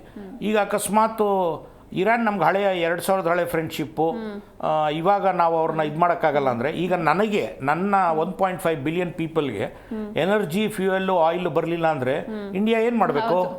ವಿಲ್ ಐ ಬಿ ನಾನು ಆ ಫ್ರೆಂಡ್ಶಿಪ್ ಇಟ್ಕೊಳಕ್ಕಾಗತ್ತಾ ಇರಾನ್ ಹತ್ರ? ಇರಾನ್ ಹತ್ರನೂ ಕೇಳ್ತೀವಿ, ಹಂಗೆ ಹೇಳ್ತೀವಿ, ಹಿಂಗೆ ಹೇಳ್ತೀವಿ. ನೀವು ಯಾವಾಗ ಅದನ್ನು ಸಪೋರ್ಟ್ ಮಾಡಲ್ಲ, you also will become an enemy to India. ಇದು ಇರಾನ್ ಎಚ್ಚೆತ್ಕೋಬೇಕು. ಬರೀ ಇಂಡಿಯಾಗೆ ಒಂದೇ ಅಲ್ಲ, people are dependent on Iranian oil. ಯಾರು ಗ್ಲೋಬಲಿ ಯಾರ್ಯಾರು ಇದ್ದಾರೆ, ಜಪಾನ್ ಇರ್ಬೋದು, ಇನ್ನೊಂದು ಇರ್ಬೋದು, ಯಾರೇ ಇದ್ರೂ ಆಯಿಲ್ಗೆ ನೀವು ತೊಂದರೆ ಕೊಟ್ಟರೆ, basic energy, the whole world will tied against Iran. There is a risk of world war 3 ಅಂತಲೂ ಹೇಳಬಲ್ಲ. ಎಸ್, ಈಗ ಇನ್ನು ರೋಹನ್ ಸರ್, ಯುದ್ಧ ಅಂದರೆ ಈಗ ಸೀಸ್ ಫೈರ್ ಅಂತ ಹೇಳಿದ್ದಾರೆ. ಸೊ ಯುದ್ಧ ನಿಂತರೆ ಏನು ಎಫೆಕ್ಟ್ ಇದೆ? ಹಾಗೆ ಯುದ್ಧ ಅಕಸ್ಮಾತ್ ಮತ್ತೆ ಕಂಟಿನ್ಯೂ ಆದರೆ, ಈಗಾಗಲೇ ಆಲ್ರೆಡಿ 24 ದಿನ ಆಗಿದೆ, ಮತ್ತೆ ಕಂಟಿನ್ಯೂ ಆದರೆ ಏನೆಲ್ಲ ಎಫೆಕ್ಟ್ ಆಗುತ್ತೆ? ನಿನ್ನೆ ಆಕ್ಚುಲಿ ಒಂದು ಇಂಟ್ರೆಸ್ಟಿಂಗ್ ಅನೌನ್ಸ್ಮೆಂಟ್ ಬಂತು. ಟ್ರಂಪ್ ಅವ್ರು ಹೇಳಿದ್ರು ಇರಾನ್ ಜೊತೆಗೆ ನಾನು ಡಿಸ್ಕಷನ್ ನಡೆಸ್ತಾ ಇದ್ದೀನಿ ಅಂತ. ಬಟ್ ಇರಾನ್ ಅವ್ರು ಹೇಳ್ತಾ ಇದಾರೆ ಆತರ ನಾವೇನ್ ಡಿಸ್ಕಷನ್ ಶುರುನೇ ಮಾಡಿಲ್ಲ ಅಂತ. ನನ್ನ ಪ್ರಕಾರ, ನಾನು ಮೊನ್ನೆ ಯಾವ್ದೋ ಒಂದು ಬೇರೆ ಟಿವಿ ಪ್ರೋಗ್ರಾಮ್ ಹೇಳಿದೆ, ಟ್ರಂಪ್ ಅವರು is capable of telling anything any time. ಅವ್ರು ಸುಮ್ಮನೆ ಡಿಸ್ಕಷನ್ ನಡೆಸ್ತಾ ಇದೀವಿ ಅಂತ ಹೇಳಿದ ಕೂಡಲೇ ಗೋಲ್ಡ್ ರೇಟ್ ಎಲ್ಲ ಬಿದ್ದಿದ್ದು ಸ್ವಲ್ಪ ರಿಕವರ್ ಆಗಿತ್ತು. ಅಂದ್ರೆ ಇಂಟರ್ನ್ಯಾಷನಲ್ ಮಾರ್ಕೆಟ್ ಅಲ್ಲಿ ಹೇಳ್ತಿರೋದು, ಸ್ಟಾಕ್ ಮಾರ್ಕೆಟ್ ತುಂಬಾ ಕಮ್ಮಿ ಆಗಿತ್ತು ನಿನ್ನೆ, ಇವತ್ತು ಫುಲ್ ಆಗಿ ರಿಕವರ್ ಆಗಿದೆ. ಇದೆಲ್ಲಾನು ಒಂಥರ ಕೆಲವು ಸತಿ ಅನ್ಸುತ್ತೆ ಅವರು US president one of the most important people in the world ತುಂಬಾ ತರ irresponsible statements, wrong statement, misleading statements ಮಾಡ್ತಾರೆ. ಅವರಿಗೆ ನನ್ನ ಪ್ರಕಾರ ಇಷ್ಟು ಉದ್ದ ಆಗತ್ತೆ ಅಂತ ಅವರಿಗೆ ಅನಿಸ್ಲಿಲ್ವೇನೋ ಗೊತ್ತಿಲ್ಲ.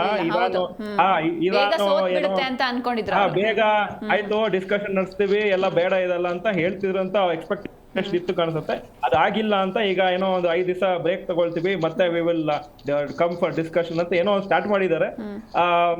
ಬಟ್ ಐ ಫೀಲ್ ನೋಡಿ, ಕಂಟಿನ್ಯೂ ಆದ್ರೆ ಏನಾಗುತ್ತೆ, ಬೇರೆಯವ್ರಿಗೆ ಬಿಟ್ಬಿಡಿ. ನಮ್ಮ ದೇಶ ಈಗ ನಾವು 85% ಆಫ್ ದಿ ಇದು ಕ್ರೂಡ್ ಆಯಿಲ್ ನಾವು ಇಂಪೋರ್ಟ್ ಮಾಡ್ತೀವಿ. ಅದು major portion, one of the major portion Iran ಇಂದ ಇದೆ. Already LPG rate starting time ಇಂದಾನೆ ಒಂದು 60 ರೂಪಾಯಿ ಪರ್ ಲೀಟರ್ ಜಾಸ್ತಿ ಮಾಡಿದ್ದಾರೆ. ಪೆಟ್ರೋಲ್ ಡೀಸೆಲ್ ರೇಟ್ ಇತ್ತು, ಬರೀ ಪ್ರೀಮಿಯಂ ಪೆಟ್ರೋಲ್ ಡೀಸೆಲ್ಗೆ ಜಾಸ್ತಿ ಮಾಡಿದ್ದಾರೆ, ನಾರ್ಮಲ್ ಪೆಟ್ರೋಲ್ಗೆ ಜಾಸ್ತಿ ಮಾಡಿಲ್ಲ. ಬಟ್ ನನ್ನ ಪ್ರಕಾರ ಹೀಗೆ ಕಂಟಿನ್ಯೂ ಆದ್ರೆ ನಾರ್ಮಲ್ ಪೆಟ್ರೋಲ್ ಒಂದ್ 2-3 ರೂಪಾಯಿ ಜಾಸ್ತಿ ಆಗುತ್ತೆ, ಡೀಸೆಲ್ 2-3 ರೂಪಾಯಿ ಜಾಸ್ತಿ ಆಗುತ್ತೆ. ಆವಾಗ ಇಂಡಿವಿಜುವಲ್ಸ್ಗೂ ಪ್ರಾಬ್ಲಮ್ ಆಗುತ್ತೆ. ಮತ್ತೆ ಈ ಟ್ರಕ್ ಅವರಿಗೆ, ಲಾಜಿಸ್ಟಿಕ್ಸ್, ಟ್ರಾನ್ಸ್ಪೋರ್ಟೇಷನ್ ಅವರಿಗೆಲ್ಲ ಅದು ಕಾಸ್ಟ್ ಜಾಸ್ತಿ ಆದ ಕೂಡಲೇ ಎಲ್ಲದ್ರದ್ದು ಕಾಸ್ಟ್ ಜಾಸ್ತಿ ಆಗುತ್ತೆ. ಅದು ತರಕಾರಿ ಇರ್ಬೋದು, ಇನ್ನೊಂದೇನೋ ಸಾಮಾನು ಇರ್ಬೋದು, ಟ್ರಾನ್ಸ್ಪೋರ್ಟೇಷನ್ ಕಾಸ್ಟ್ ಜಾಸ್ತಿ ಆಯ್ತು. ಸೊ ಅದು ಕಾಮನ್ ಮ್ಯಾನ್ ಮೇಲೆ ಇಂಪ್ಯಾಕ್ಟ್ ಆಗುತ್ತೆ. So as a common man ನಮಗೆ ಏನು ಅಂದ್ರೆ ಈ ಇನ್ಫ್ಲೇಷನ್ ಜಾಸ್ತಿ ಆಗಬಾರ್ದು, ಇದೆಲ್ಲ ಒಂದ್ ಲೆವೆಲ್ಗೆ ಬೇಗ ಮುಗಿಬೇಕು ಅಂತ. ಅಫ್ಕೋರ್ಸ್ ಹ್ಯೂಮ್ಯಾನಿಟೇರಿಯನ್ ನೋಡಿದ್ರು ಸುಮ್ನೆ ಅನ್ನೆಸೆಸರಿ US ಅವರು ಸಾಯ್ತಾ ಇದಾರೆ, ಇರಾನಿಯರು ಹೋಗ್ತಾ ಇದಾರೆ, ಸುಮಾರು ಸರೌಂಡಿಂಗ್ ರೀಜಿಯನ್ಸ್ UAE ಅವ್ರಿಗೆಲ್ಲೂ ಎಲ್ಲರಿಗೂ ಒಂದು ಬಾಂಬ್ ಮಿಸೈಲ್ ಅಂತ ಇವ್ರು ಇರಾನ್ ಅವ್ರು ಕಳಿಸ್ತಾ ಇದಾರೆ. Same thing with America. So we have to hope that it should not continue like this and impact the common man. But otherwise of course ನಮ್ಮ ಕೈಯಲ್ಲಿ ಏನಿಲ್ಲ, ನಾವು ಬರೀ ಟಿವಿಯನ್ನು ನೋಡ್ಕೊಂಡು ದೇವರ ಪ್ರಾರ್ಥನಾ ಮಾಡ್ಬೋದು. ಈ ತರ ನಾವು ಈ ವಾರ ಜಾಸ್ತಿ ದಿನ ಕಂಟಿನ್ಯೂ ಆಗಬಾರ್ದು. ಓಕೆ, ಇನ್ನು ಕೃಷ್ಣ ಸರ್, ನೀವಾಗಲೇ ಹೇಳ್ತಾ ಇದ್ರಿ ನಿಮ್ಮ ಪ್ರಕಾರ ಅಂದರೆ ಯುದ್ಧ ನಿಲ್ಲಲ್ಲ, ಕಂಟಿನ್ಯೂ ಆಗುತ್ತೆ ಅಂತ ನೀವು ಹೇಳಿದ್ರಿ. ನಿಜಕ್ಕೂ ಅಂದರೆ ಕೊನೆಯದಾಗಿ ಯುದ್ಧ ನೆಸೆಸಿಟಿ ಇತ್ತಾ? ನಿಮ್ಗೇನು ಅನ್ಸುತ್ತೆ? ಈಗ ಯುದ್ಧ ನೆಸೆಸಿಟಿ, ಈಗ ನೋಡಿ ಮೇಡಮ್, ನಾವು ಭಾರತ ದೇಶ, ನಮಗೆ ಯುದ್ಧ ನೆಸೆಸಿಟಿ ಇಲ್ಲ ಅನ್ಸುತ್ತೆ. ಯಾಕೆ ಅಂದರೆ ನಾವು ಇರಾನಿಯನ್ ಆಯಿಲ್ ಮೇಲೆ ಇದೆ. ಆದರೆ ಅಮೇರಿಕಾಗೆ ಇಸ್ರೇಲ್ಗೆ ಥ್ರೆಟ್ ಬೇರೆ ಥರ ಇದೆ. ಅಂದರೆ ನಾವು ಹೇಳ್ದಂಗೆ ಅಣ್ವಸ್ತ್ರ ಪರ್ಸೆಪ್ಷನ್, ಅದು ಅಲ್ವಾ, ನಂಬಿಕೆ ಇರುತ್ತೆ, ಡೇಂಜರ್ ಇರ್ಬೋದು. ಇರಾಕ್ನ ಕೂಡ ಅದೇ ಥರ ವೆಪನ್ಸ್ ಆಫ್ ಮಾಸ್ ಡಿಸ್ಟ್ರಕ್ಷನ್ ಅವ್ರ ಹತ್ರ ಇದೆ ಅಂತ ಹೇಳಿ ಆ ಹೆದರಿಕೆಯಲ್ಲೇ ಅದನ್ನು ಕಂಟ್ರಿನ ರೆಜಿಮ್ ಚೇಂಜ್ ಮಾಡಿಬಿಟ್ರು ಸಡಾಮ್ ಹುಸೇನ್ ಟೈಮ್ನಲ್ಲಿ. This is the same thing. ಅಂದರೆ ಇರಾನ್ ಯಾಕೆ ನಿಮ್ಗೆ ಡೆತ್ ಟು ಅಮೆರಿಕಾ ಅಂತ ಅಫಿಷಿಯಲ್ಲು, ಅಂದರೆ ಇದು ಹೆಡ್ ಆಫ್ ದ ಸ್ಟೇಟು ನಿಮಗೆ ಇನ್ನೊಬ್ಬ ಹೆಡ್ ಆಫ್ ದ ಸ್ಟೇಟ್ಗೆ ಡೆತ್ ಟು ಯುವರ್ ಕಂಟ್ರಿ ಅಂತಂದಾಗ ನಿಮಗೆ ಎಲ್ಲಿ ಏನು ಮಾಡಬೇಕು ಅನ್ನೋ ಗೊತ್ತಿದೆ ಅಂತಂದಾಗ ಥ್ರೆಟ್ ಇದ್ದೇ ಇರುತ್ತೆ. ಆ ಥ್ರೆಟ್ ಪ್ರಕಾರದಲ್ಲಿ ಹೋದರೆ ಈ ವಾರು ನಮಗೆ ನೆಸೆಸಿಟಿ ಇಲ್ಲ ಅಂದರೂ ಅಮೆರಿಕ ಇಸ್ರೇಲ್ ಅವ್ರಿಗೆ ನೆಸೆಸಿಟಿ ಇತ್ತು. ಆ ಕಾರಣದಿಂದ ಇದು ಶುರುವಾಗಿದೆ. Whether it should go on forever, I don't agree. ಎಲ್ಲೋ ಒಂದು ಕಡೆ ನಿಲ್ಲಬೇಕು. ಅದು ಎಲ್ಲಿ ನಿಲ್ಲಿಸಬೇಕು ಅನ್ನೋದನ್ನು ವಾರ್ ಟ್ಯಾಕ್ಟಿಕಲ್ ಎಕ್ಸ್ಪರ್ಟ್ಸು, ಅಮೇರಿಕನ್ಸು, ಇದನ್ನು America Israel will decide the end of the war. ಈಗ ಸದ್ಯಕ್ಕೆ ಇರಾನ್ ಅವ್ರಿಗೆ ಸೀಸ್ ಫೈರ್ ಅದು ಇದು ಎಲ್ಲ ಸರಿ ಇದ್ರು, America and Israel will decide the end of this war. And that is how it is. Because powerful nation ಅವ್ರಿಗೆ ಬೇಕು. ಅವ್ರು ಸೆಕ್ಯೂರ್ ಆಗೋವರೆಗೂ ಅರ್ಧಂಬರ್ಧ ರೆಜಿಮ್ ಚೇಂಜ್ ಮಾಡೋಕ್ಕೆ ಬಿಡಲ್ಲ ಅವರು. ಅವ್ರು 100% ಇನ್ನೊಬ್ಬನ್ನು ಹುಡುಕ್ತಾ ಇದ್ದಾರೆ ಅಂತ ನಾನು ಹೇಳ್ತೀನಿ. ಎಸ್, ಇನ್ನು ರೋಹನ್ ಸರ್, ನೀವೇನು ಹೇಳ್ತೀರಾ ಕೊನೆಯದಾಗಿ? ಯುದ್ಧ ನಿಲ್ಲುತ್ತಾ, ಹೇಗೆ? ಕೃಷ್ಣ ಅವ್ರು ಹೇಳ್ದಾಗೆ ಎಕ್ಸಾಕ್ಟ್ ಸೇಮ್ ಅನೌನ್ಸ್ಮೆಂಟ್ ಇರಾಕ್ ಅನ್ನ ಅಟ್ಯಾಕ್ ಮಾಡೋರು ಹೇಳಿದ್ರು ಸ್ವಲ್ಪ ವರ್ಷ ಹಿಂದೆ. ಸದ್ದಾಮ್ ಹುಸೇನ್ ಹತ್ರ ವೆಪನ್ಸ್ ಆಫ್ ಮಾಸ್ ಡಿಸ್ಟ್ರಕ್ಷನ್ ಇದೆ, ಎಲ್ಲನೂ ಎಂಟೈರ್ ರೀಜನ್ ಅಲ್ಲೇ ಅವರು ಡಿಸ್ಟ್ರಕ್ಷನ್ ಮಾಡ್ತಾರೆ. ನಾವು America we will look for piece, ಅವ್ರು ಬೇರೆಯವ್ರನ್ನ ನಾವು ಸೇವ್ ಮಾಡ್ತಾ ಇದೀವಿ ಅಂತ ಎಂಟರ್ ಮಾಡಿದ್ರು. ಮತ್ತೆ ಯಾವ ವೆಪನ್ ಆಫ್ ಡಿಸ್ಟ್ರಕ್ಷನ್ ಸಿಕ್ಕಿಲ್ಲ, ಏನು ಸಿಕ್ಕಿಲ್ಲ. ಸದ್ದಾಮ್ ಹುಸೇನ್ ಅನ್ನ ಅರೆಸ್ಟ್ ಮಾಡಿದ್ರು, ಟ್ರೈ ಮಾಡಿ ಅವರನ್ನ ಅಲ್ಲಿ ಹ್ಯಾಂಗು ಮಾಡಿದ್ರು, ಅಂಡ್ ಹೊಸ ರೆಜಿಮ್ ತರಿಸಿದ್ರು. ಈಗಲೂ ಅವ್ರಿಗೆ ಹೊಸ ರೆಜಿಮ್ ಬೇಕು. ಆ ಹೊಸ ರೆಜಿಮಿಗೆ ಬೇಕಾದಕ್ಕೆ ಏನು ಎಕ್ಸ್ಕ್ಯೂಸ್ ಕೊಡಬೇಕು, ನ್ಯೂಕ್ಲಿಯರ್ ಇದಿದೆ ಅದಿದೆ, ಅವರು ಈ ತರ ಆ ತರ ಅಂತ ಅವರು ಸುಮ್ಮನೆ ಒಂದು ಗಿಮಿಕ್ಸ್ ಮಾಡೋದಷ್ಟೇ. ರೀಸನ್ ದೇ ವಾಂಟ್ ಯಾಕಂದ್ರೆ Iran is very strict Islamic law follow ಮಾಡ್ತಾರೆ. ಅದು ಎಕ್ಸಾಕ್ಟ್ಲಿ ಆಪೋಸಿಟ್ ಆಫ್ US. ಅಂದ್ರೆ ಅವರಿಗೆ ಅದು ಅಮೆರಿಕಾನ ಫುಲ್ ಆಗಿ ಅಪೋಸ್ ಮಾಡ್ತಾರೆ. ಸೊ ಯಾರಾದ್ರೂ ಮೋರ್ ಫ್ರೆಂಡ್ಲಿ ಟು US ಅವ್ರಿಗೆ ಸಿಕ್ಕಿದ್ರೆ ಅವಾಗ ಏನಾಗುತ್ತೆ, ಆಯಿಲ್ ಅನ್ನ ಸ್ವಲ್ಪ ಅವ್ರು ಕಂಟ್ರೋಲ್ ಮಾಡ್ಬೋದು, ಆಯಿಲ್ ಸಪ್ಲೈ ಏನೆಲ್ಲ ವರ್ಲ್ಡ್ ಕಂಟ್ರೋಲ್ ಮಾಡ್ಬೋದು. ಹಾಗೂ ಇನ್ನೊಂದು ಸುಮಾರು ಇರಾನ್ ಆಯಿಲ್ ಮೇಜರ್ ಒಬ್ರು ಪರ್ಚೇಸರ್ ಯಾರು ಅಂದ್ರೆ ಚೈನಾ. ನೀವು ಇರಾನ್ ಆಯಿಲ್ ಅನ್ನು ಸ್ವಲ್ಪ ಕಂಟ್ರೋಲ್ ಮಾಡಿದ್ರೆ ಚೈನಾನ ಒಂಥರ ಇಂಡೈರೆಕ್ಟ್ ಆಗಿ ಕಂಟ್ರೋಲ್ ಮಾಡಿದಾಗ ಆಗುತ್ತೆ. ಸೊ ಅದಕ್ಕೋಸ್ಕರ, ಯಾಕಂದ್ರೆ ಈಗ ಸದ್ಯಕ್ಕೆ ಕಾಂಪಿಟೇಷನ್ ಇರೋದು ಅಮೆರಿಕ ಮತ್ತೆ ಚೈನಾ, ಬೇರೆ ಇಂಡಿಯಾ ಎಲ್ಲ ಇನ್ನೂ ಆ ಪ್ರದೇಶಕ್ಕೆ ಬಂದಿಲ್ಲ. ಸೊ ಇದೊಂದು ರೀಸನ್ ಇಂದನೂ ಅವರು ಅಟ್ಯಾಕ್ ಮಾಡಿದ್ದಾರೆ. Let us see what happens. Okay, thank you so much. ಇಷ್ಟೊತ್ತು ಒಂದೇ ಒಂದು ಪಾಯಿಂಟ್, ಇದು ವಾರು ಸತ್ಯವಾಗ್ಲೂ US ಇರಾನ್ದಕ್ಕಿಂತ ಇಸ್ರೇಲ್ ಇರಾನ್ದು. ಬಟ್ ಇಸ್ರೇಲ್ಗೆ ಬೆಸ್ಟ್ ಫ್ರೆಂಡು ಅಮೆರಿಕ. ಇದು ನಿಂತ್ಕೊಳ್ಳೇಬೇಕಾಗಿರೋ ಪರಿಸ್ಥಿತಿ ಬಂದಿದೆ. ಯಾಕಂದ್ರೆ ಇಸ್ರೇಲ್ ಗಲಾಟೆ ಶುರುವಾದಾಗಿಂದ, ವಾರ್ ಶುರುವಾದಾಗಿಂದ, ಗಾಜಾದು ಅದೆಲ್ಲ ಶುರುವಾದಾಗಿಂದನೇ ಇದೆ ಇದು ಪ್ರಾಬ್ಲಮ್, ಇರಾನು ಅವಾಗ. ಸೊ ಇದು actual war is between Israel and Iran. America has taken that big brother step to support US. Okay, yes, thank you so much. ಇಷ್ಟೊತ್ತು ನಮ್ಮ ಡಿಸ್ಕಷನಲ್ಲಿ ಭಾಗಿಯಾದ್ರಿ, ಸಾಕಷ್ಟು ಇನ್ಫಾರ್ಮೇಷನ್ ನೀಡಿದ್ರಿ. Thank you so much. Yes, ಇನ್ನು ನಾವು ನೋಡ್ತಾನೆ ಇದ್ದೀವಿ ಯುದ್ಧದ ಎಫೆಕ್ಟ್ನಿಂದ, ಅಂದರೆ ನಮ್ಮ ಭಾರತದ ಮೇಲೆ ಈ ಯುದ್ಧ ಯಾವ ರೀತಿ ಎಫೆಕ್ಟ್ ಮಾಡ್ತಾ ಇದೆ ಅಂತ. ಹೀಗಾಗಿ ಆದಷ್ಟು ಬೇಗ ಯುದ್ಧ ನಿಂತು ಶಾಂತಿ ನೆಲೆಸಲಿ ಅಂತ ಹೇಳ್ತಾ ಇದಾಗಿತ್ತು ಇವತ್ತಿನ ವಿಶೇಷ. ನೋಡ್ತಾ ಇರಿ ಜೀ ಕನ್ನಡ ನ್ಯೂಸ್, ಸತ್ಯವೇ ಸುದ್ದಿಯ ಜೀವಾಳ.